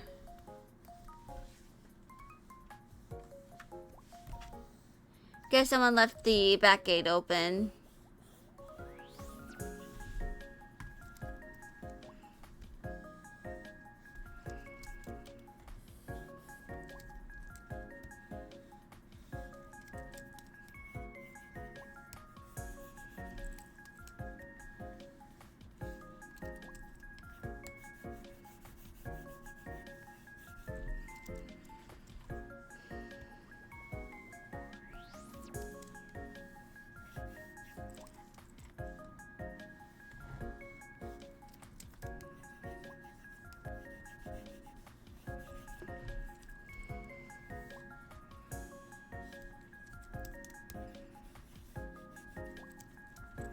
But yeah.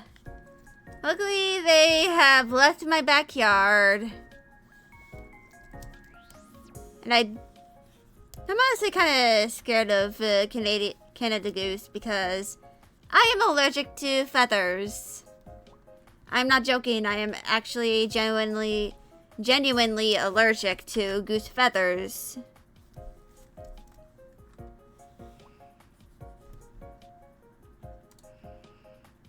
Like, I've had asthma attacks because of pillows having down feathers at hotels, according to my mom.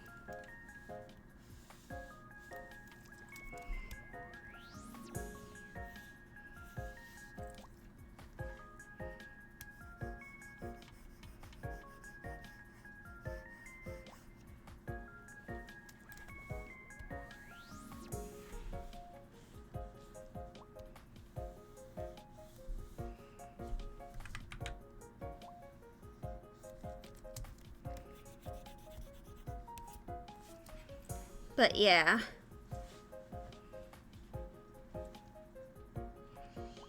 I just really don't want to mess with the geese. Please do not the geese.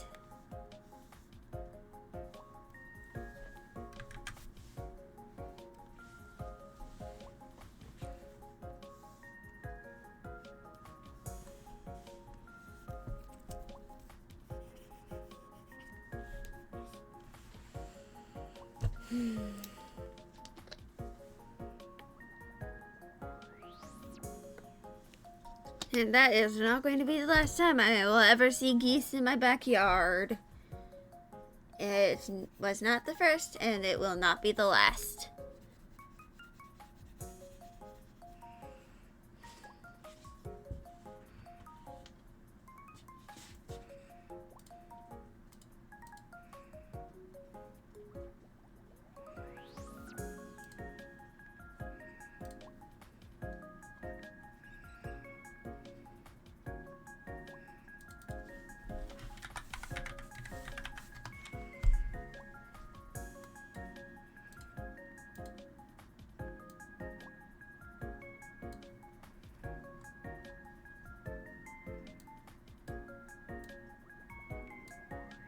But yeah.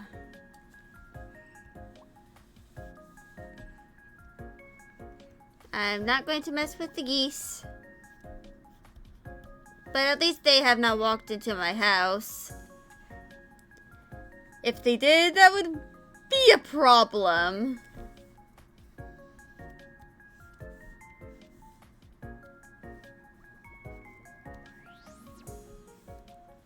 Like a pretty big problem.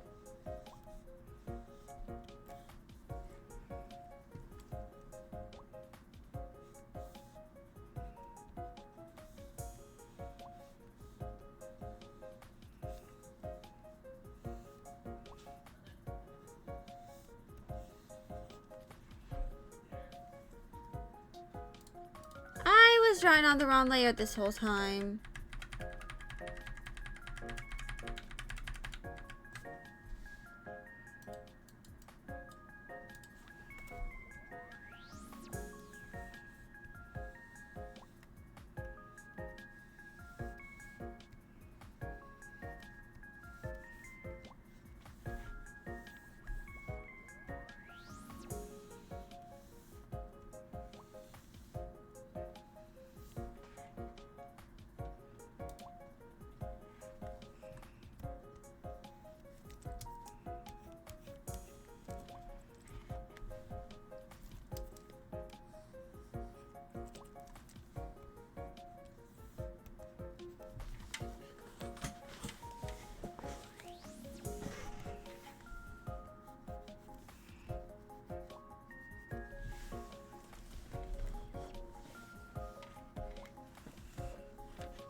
Yeah, for anyone wondering why I'm not drawing my other canines, it's because I don't have them.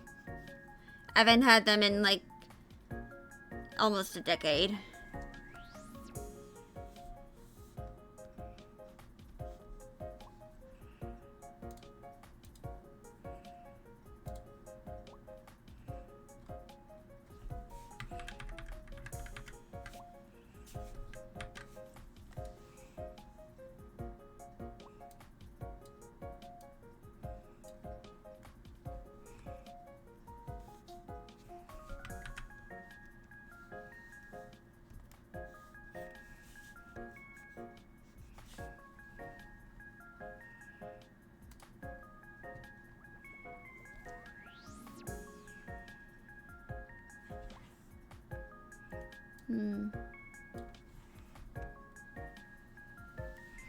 You still think it's crazy that they're working on making people able to regrow lost adult teeth?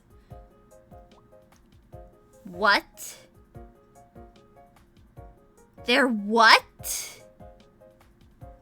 Excuse me? They're doing what? That's the first time I've heard that.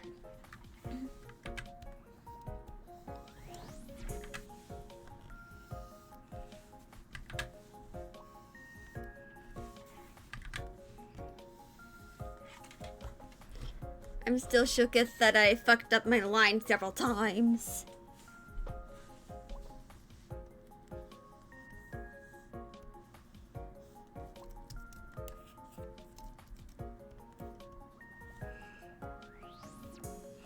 Like, we are becoming closer and closer to sharks.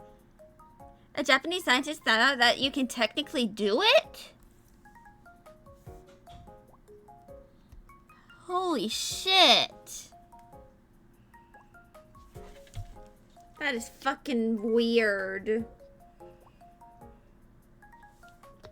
I don't have the space for upper canines anyway, though. Which is why I had them removed. So even if I could regrow them, I'd have to get some teeth removed again. And to be fair, one of my canines was a needle tooth. So,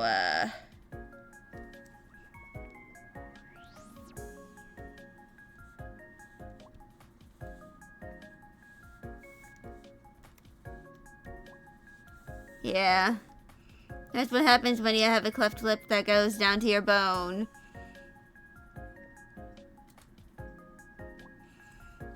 It fucks up your teeth and you get a needle tooth. Which for me got removed with my wisdom teeth when I was at the ripe old age of 12 years old. And that, of course, happened before I got my braces for like 4 years.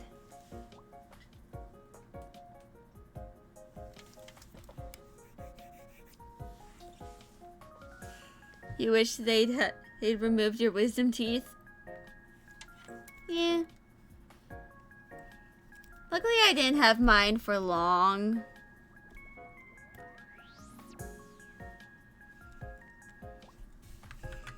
I remember the night after I got home. I remember when I kind of got home. I just went onto the couch and just passed out.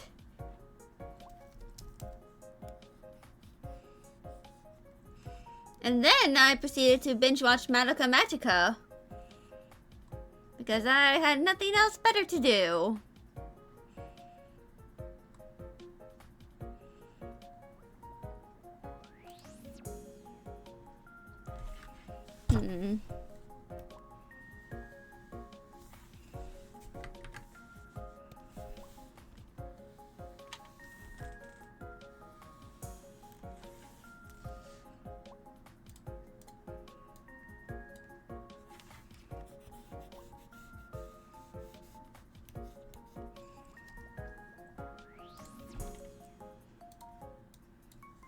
Does this look better?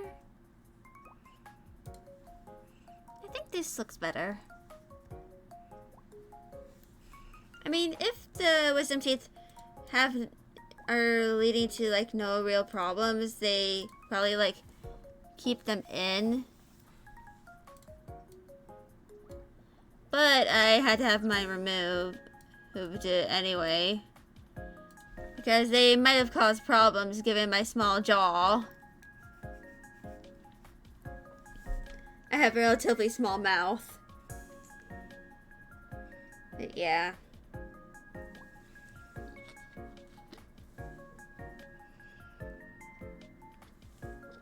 But luckily I just had the cleft lip. And I had no hole in my soft palate.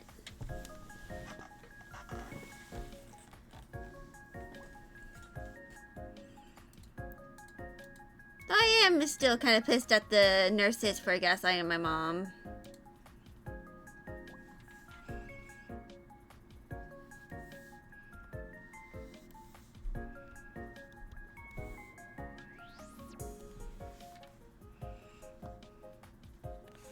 Yep, they gaslit my mom.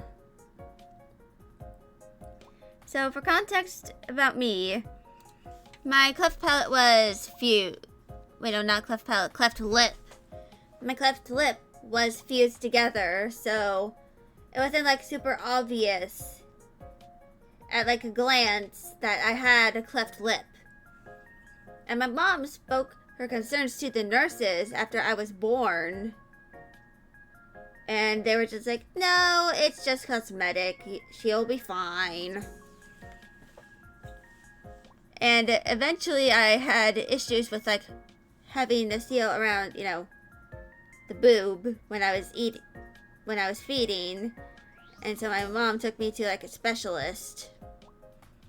And he was just like, yep, that's a cleft lip.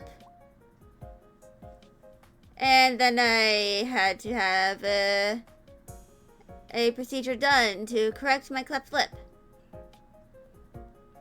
Because I was struggling to eat. I was struggling to consume. And it's nearly been 20 years since that procedure, actually. Because I had it when I was 11 months old, so... in November, it'll be the 20-year anniversary of that. I still don't know what day specifically, though, since, you know, I was 11 months old when that happened.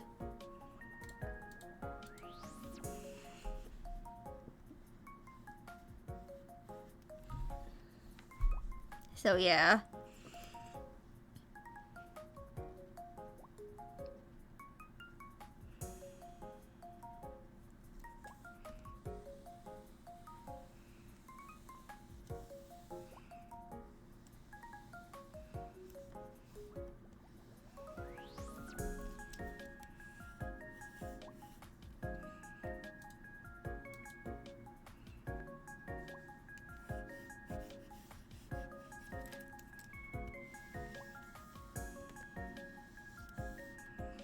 TLDR. They guess it. Hey, Mom. Also, thank you for following. Yeah. TLDR. I was born with a weird lip line on my lip. Nurses told my mom it was fine. It was indeed not fine. And I had to have surgery.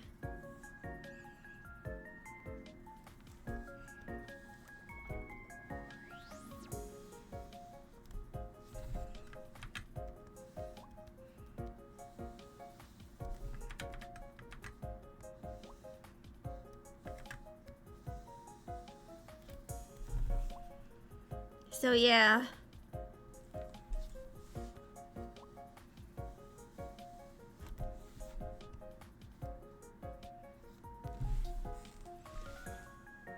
And I've actually never met anyone else who has a cleft lip. You know, in my life.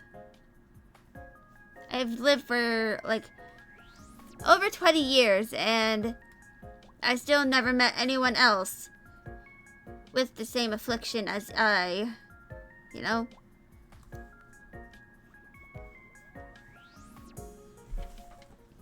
But to be fair, it is a pretty rare condition. Like, 1 in every 20,000 kids born in the US have one.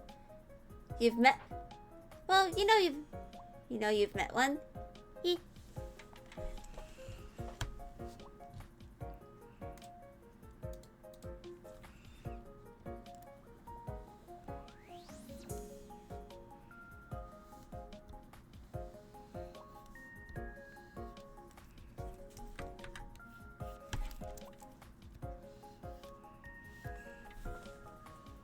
But yeah, it is way more common in certain countries like the Philippines, you know, like third world countries.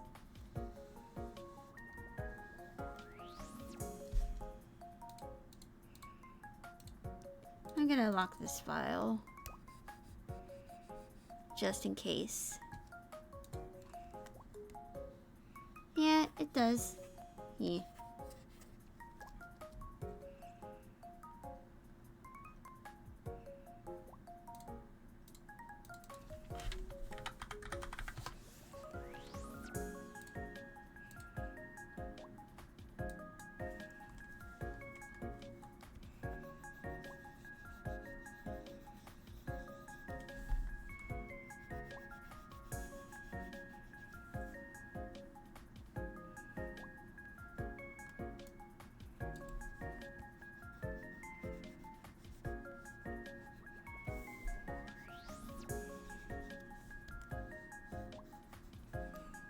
But yeah.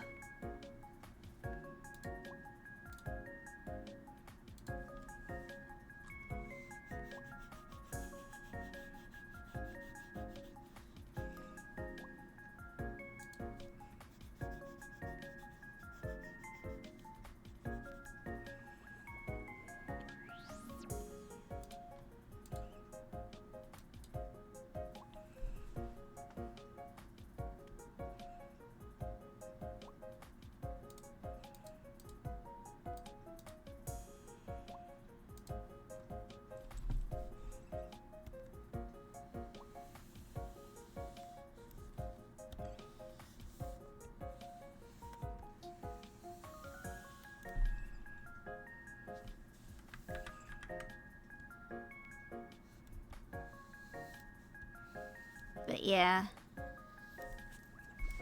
It does kind of suck. You know, having a cleft lip. Like, especially if you're someone who, like, imagine going, like, years without being able to get it treated. Like, that would be a yikes. And it is true for many people. I'm fortunate to have gotten mine fixed, like, very early in my life. Some people don't go without the treatment, without the procedure, until they're, like, elderly sometimes.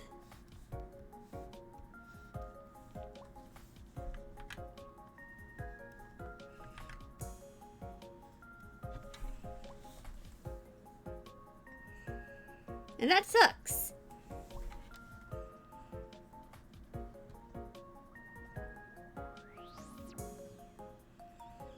Like, really, really sucks. Eh.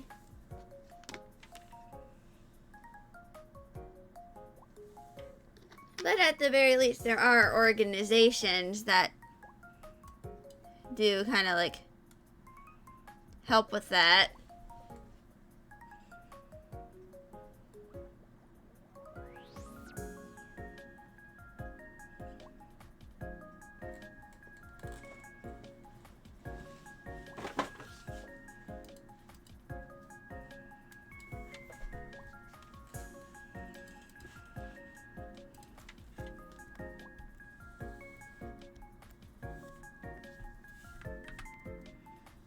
Also, I have not included the horns because I still have to figure out how I'm going to, like, do them. So, for now, the horns will not be in here.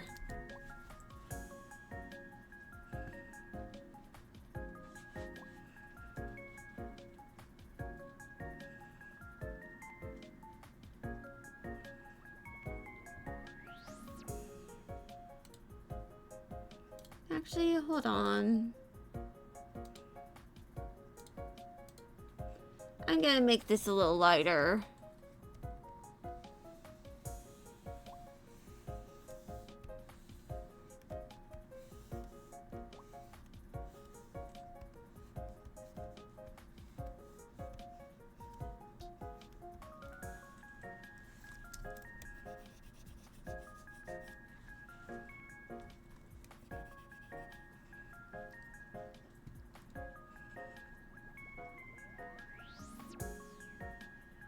So I can more easily see my Orpal.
Mhm.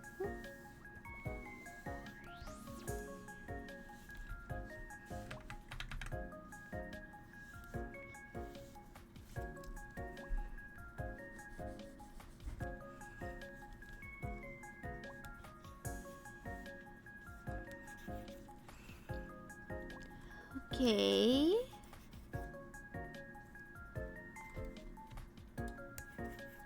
I think I'm going to do another intermission. Mostly because I need to go use the bathroom once again. So I am going to be right back in a few minutes.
And we're back.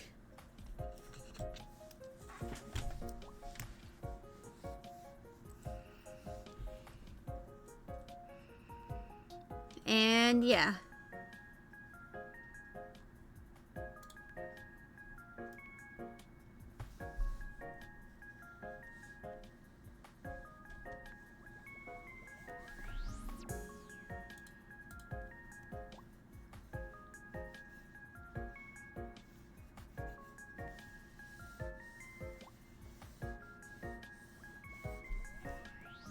So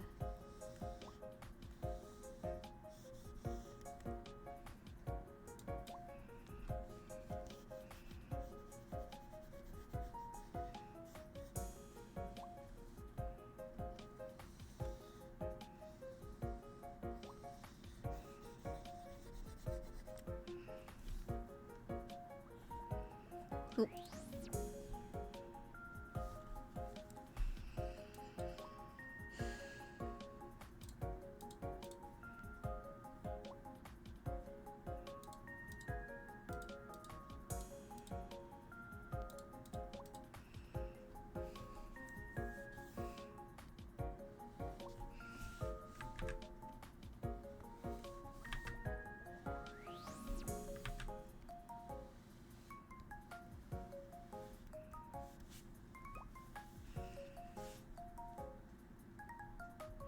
Okay.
There we go.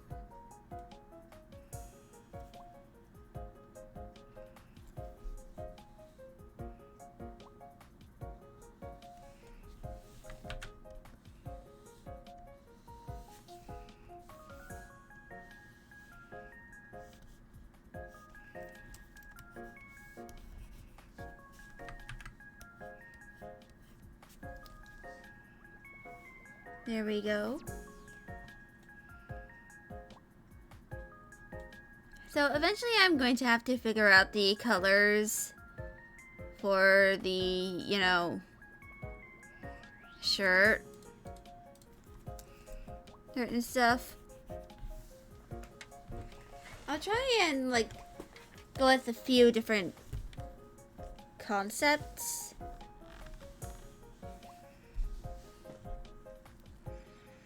You know, for the shirt.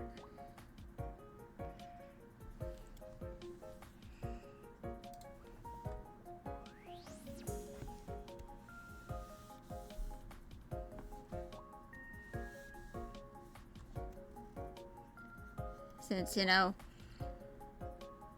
I plan on this, the 2.0 being a little more colorful than my 1.0, which is kind of just like monochrome purple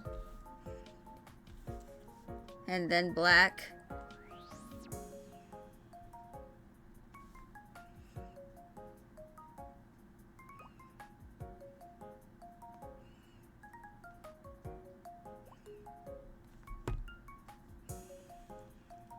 But yeah.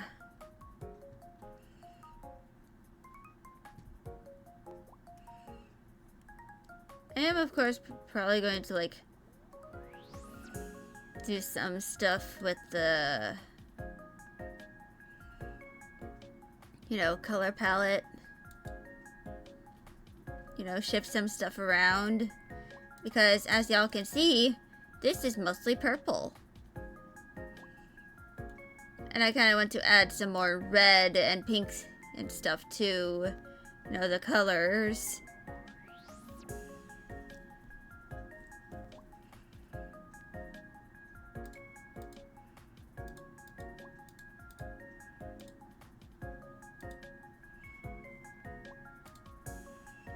Wait, I just realized I forgot to do the curl. The front ringlet curls. I can always do it later.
There we go.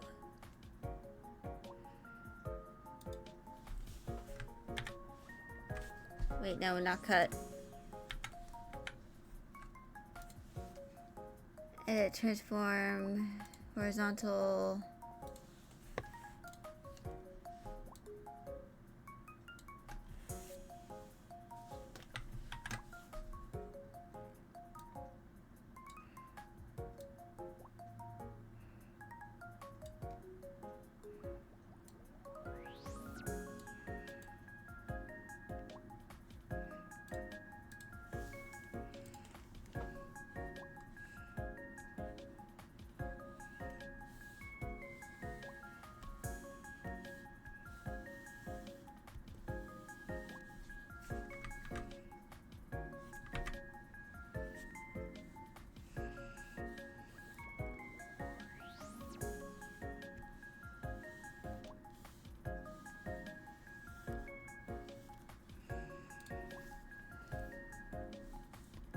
Okay, there we go.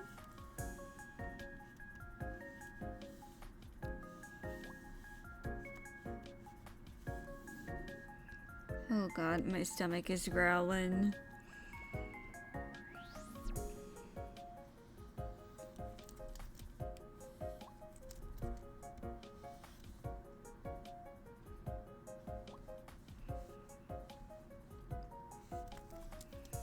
Okay.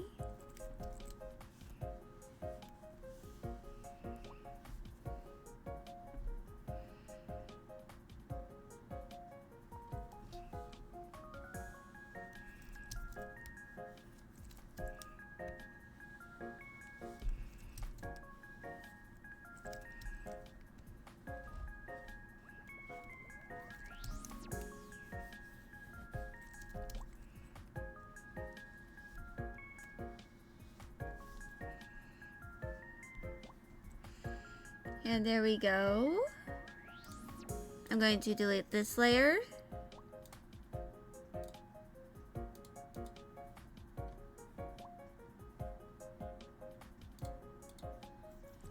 Turn down The opacity.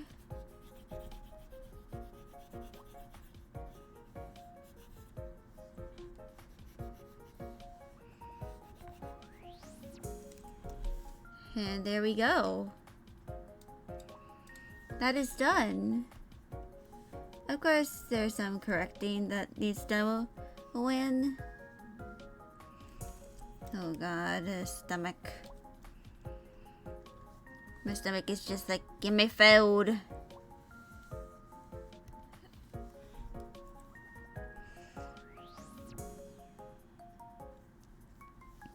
I mean, I could always like grab a granola and just munch on that.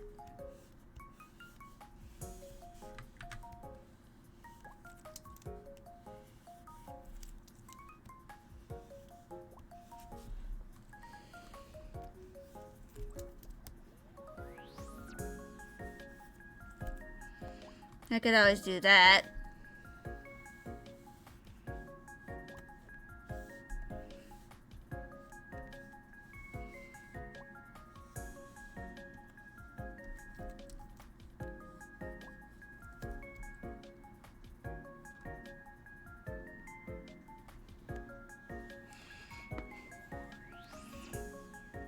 But yeah.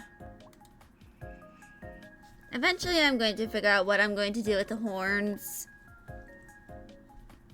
Because my current horns for my 1.0 are kind of plain. And also look like ears. They look more like ears and are constantly confused for ears instead of for what they actually are. And they are horns. Actually, hold on. I can get it up right now. Knife 2D Cubism.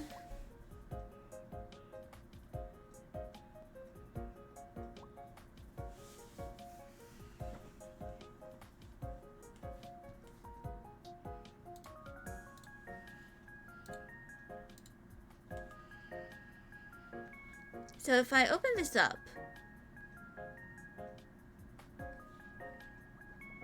these are what the horns look like. They're incredibly plain, to say the least. And they don't really look like horns at all. And that is something I plan on correcting in my, 2.0. Try and, make these actually look like horns. While still sort of retaining the silhouette of, cat ears.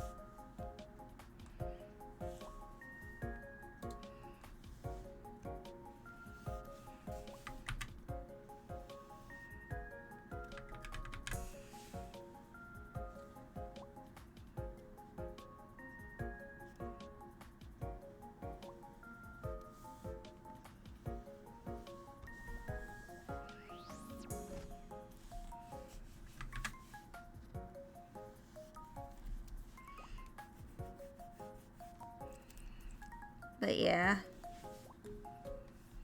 That is kind of like what I plan on doing for the 2.0 model.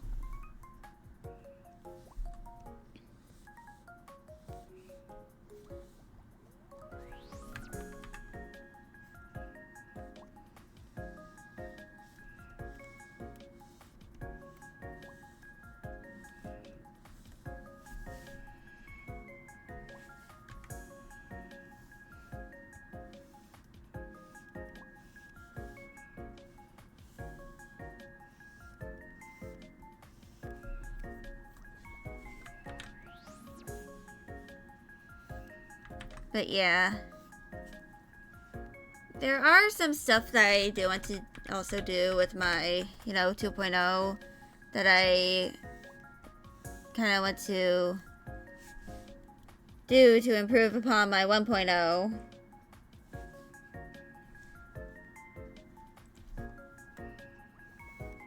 Mostly like,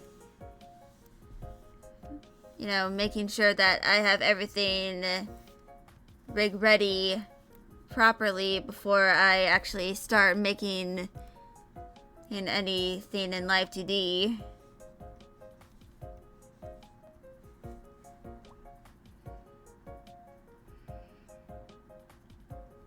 Because I had to do a lot of changes to the model PSD file before I could really do much in terms of the rig. And one of the big things that I did not do was combine all of the eye layers. Yep, I did not do that. I straight up forgot to do that. And I will make sure that I don't forget to do that this time.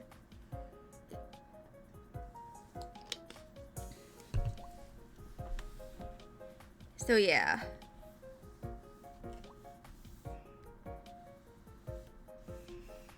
And I also plan on like making a video as well.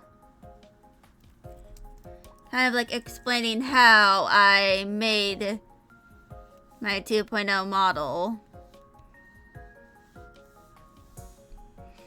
And I of course have made videos before. But I will have to probably like make a PNG of myself.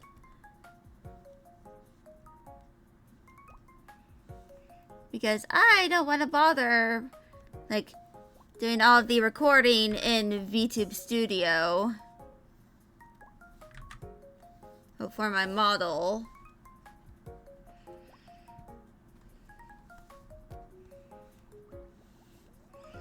Which I still need to complete. I am not even done with the model. Even though I did technically debut it, it was a rushed job. I probably should have like delayed it until like the end of July at the very most. You know?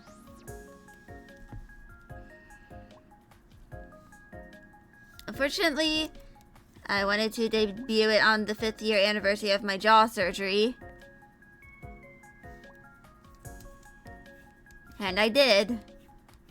But it ended up looking kind of bad. So I'm making the improvements. And luckily I'm almost actually properly done with it. Like, it's pretty basic. I have not done any advanced stuff with it. Other than like the cleft palate. Because that was a bit of a pain to rig.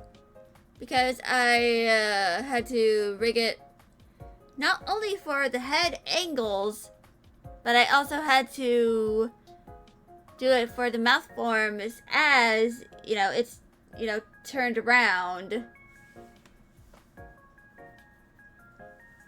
Which, as you can probably infer, it was a pain.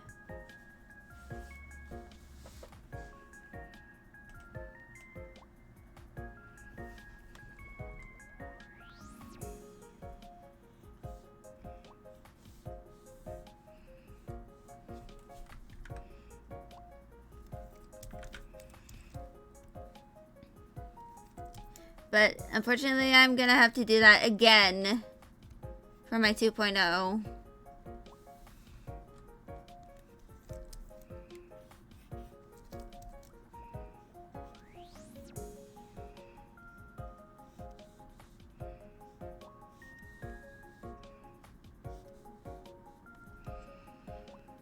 That's kind of like the Live 2D curse.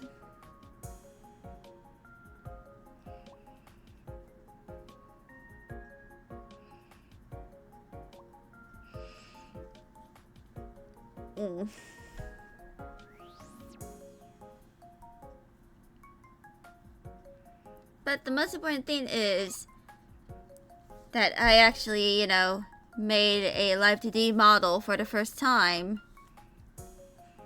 And even if I have a lot of improvement to make, I at least know what needs improvement.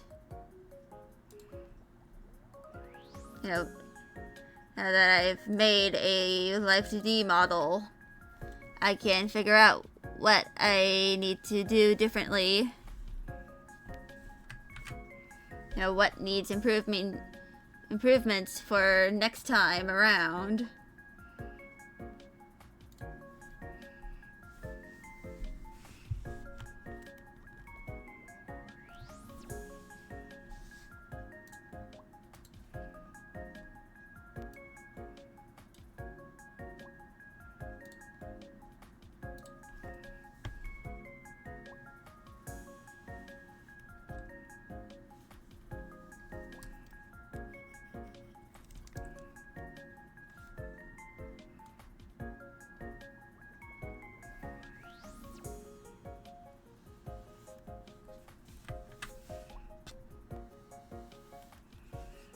So, yeah.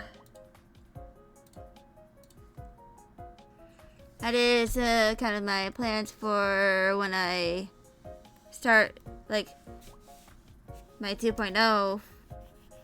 You know, once I get to the point where I can do the Live 2D.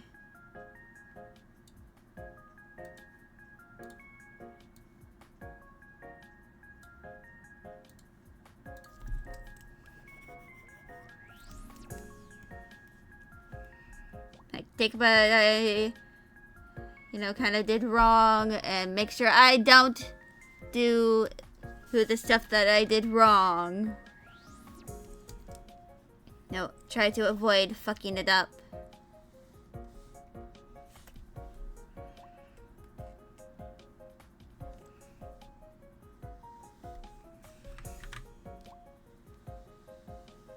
And because of, you know, the difference in the fact that it took me 2 years, my art style has changed quite a bit. And therefore, my new model will be closer to my current art style.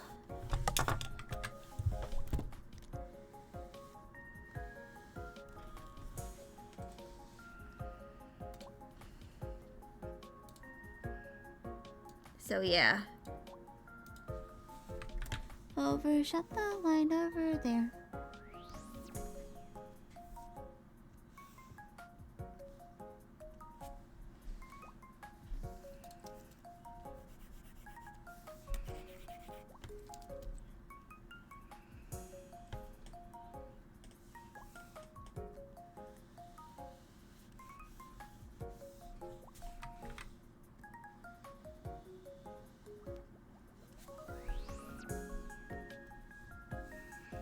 So yeah. One of the things that I'm probably going to add to the model are, you know, these, you know, pant seams.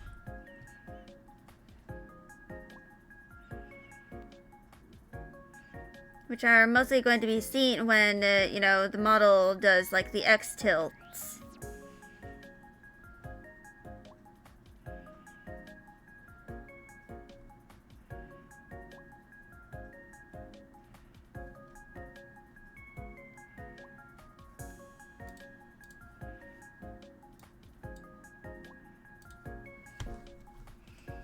So, yeah.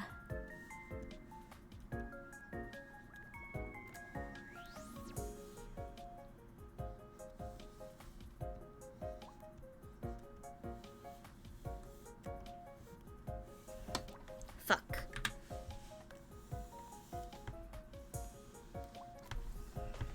Maybe I should move my tablet so that it's somewhat in front of my PC.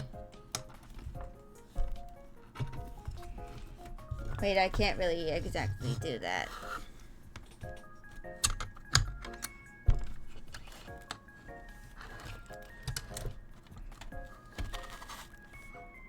Yeah, because that's an awkward angle. Fuck. I gotta redo everything. Give me a moment, chat.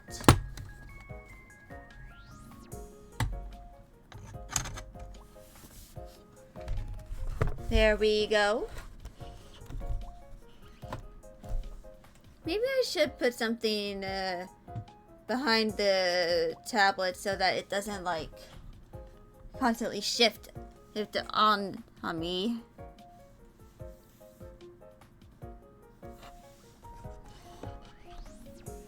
Because that's what it kind of does.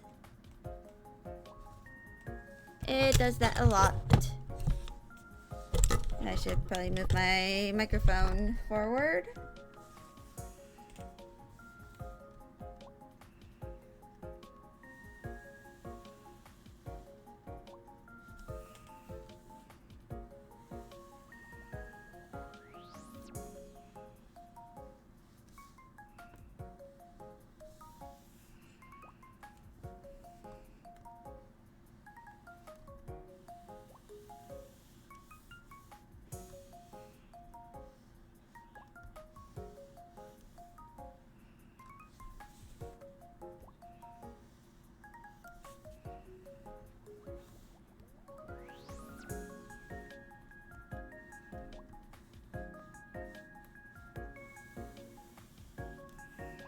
Here we go.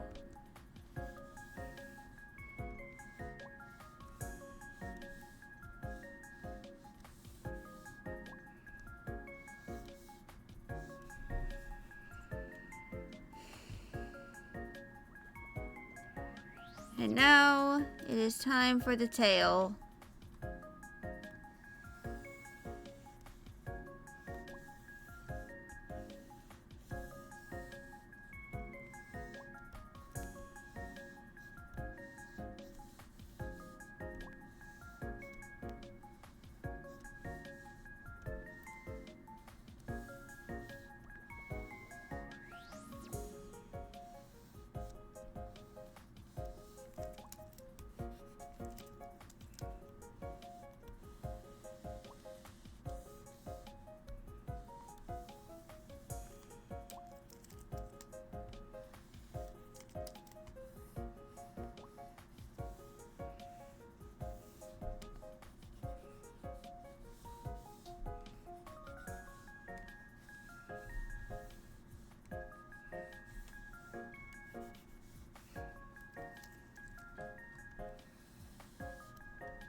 There we go. Oh, and I also,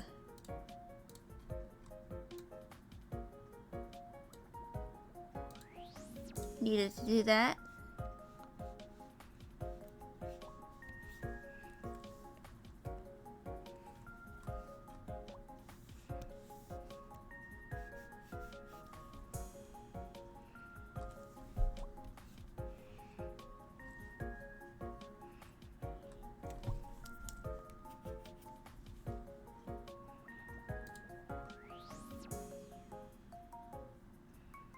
And this should be good.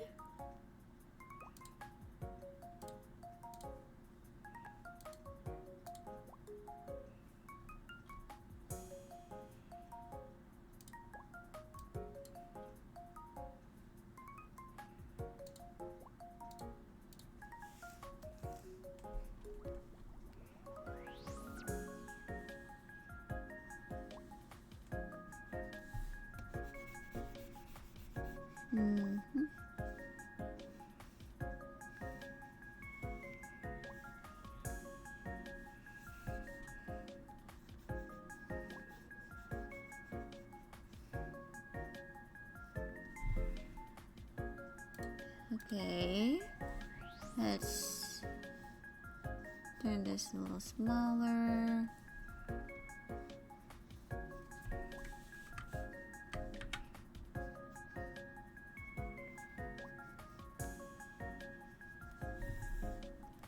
Wait, I Need to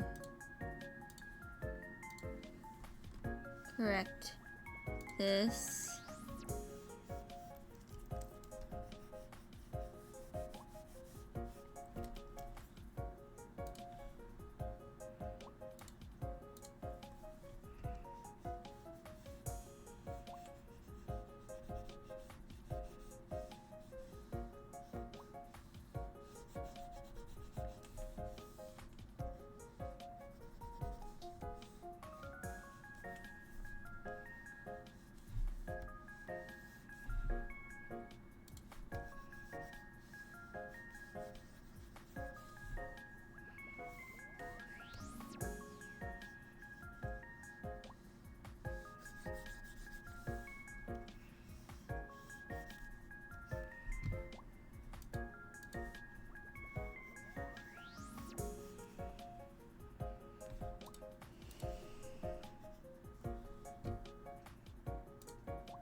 Hmm.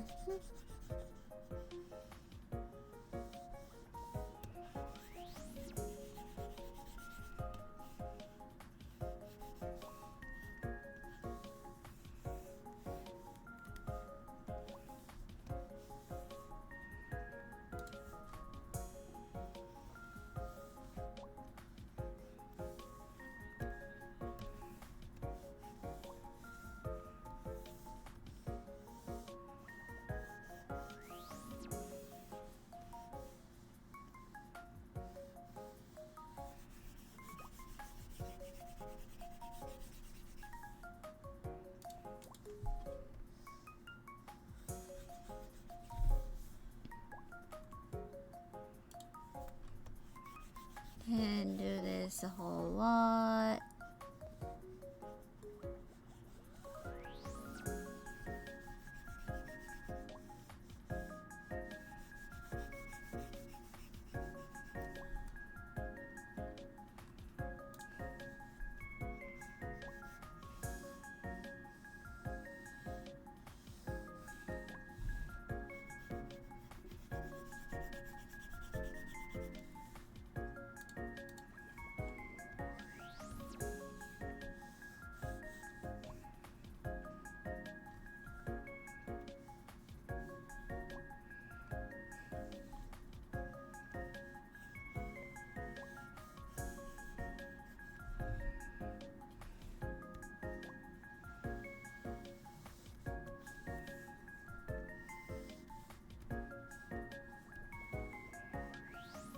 And here we go.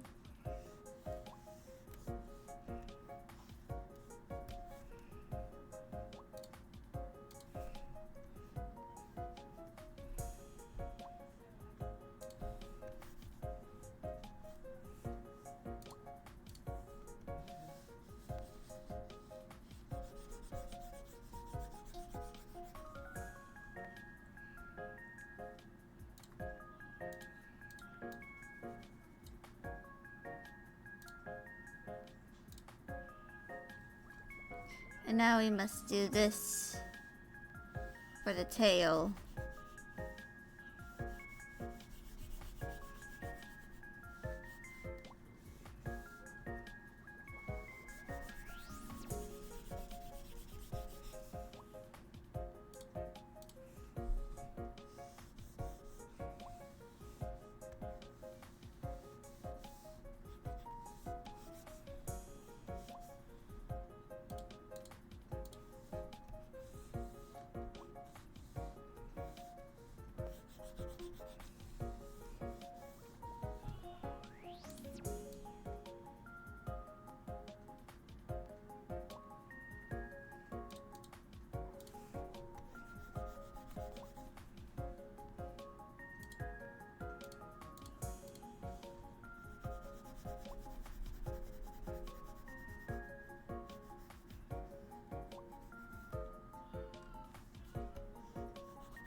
Hmm.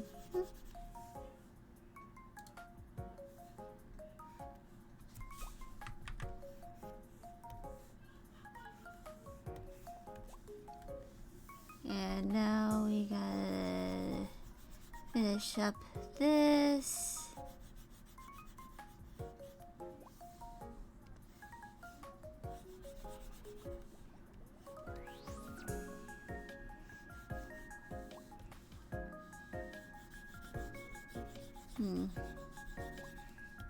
Stomach does the growls.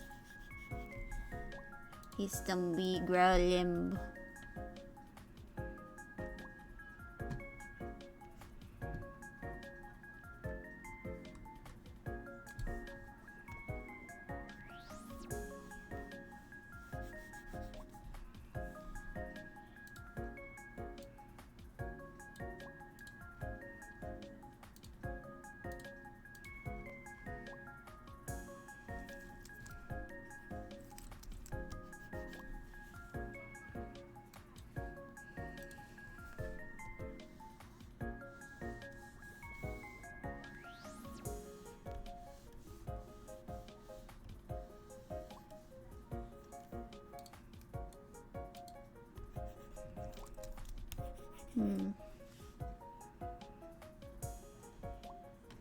Actually, I think I'm going to end this here. I know I'm not done with the coloring, but we're going to be doing more art tomorrow so we can finish this. Anyway. Yeah, I'm getting tired and hungry, and I should probably eat something before I get all miserable and nauseous. So yeah, I'll be seeing y'all tomorrow at 1 p.m. EST, and I'll be seeing y'all tomorrow. Bye y'all!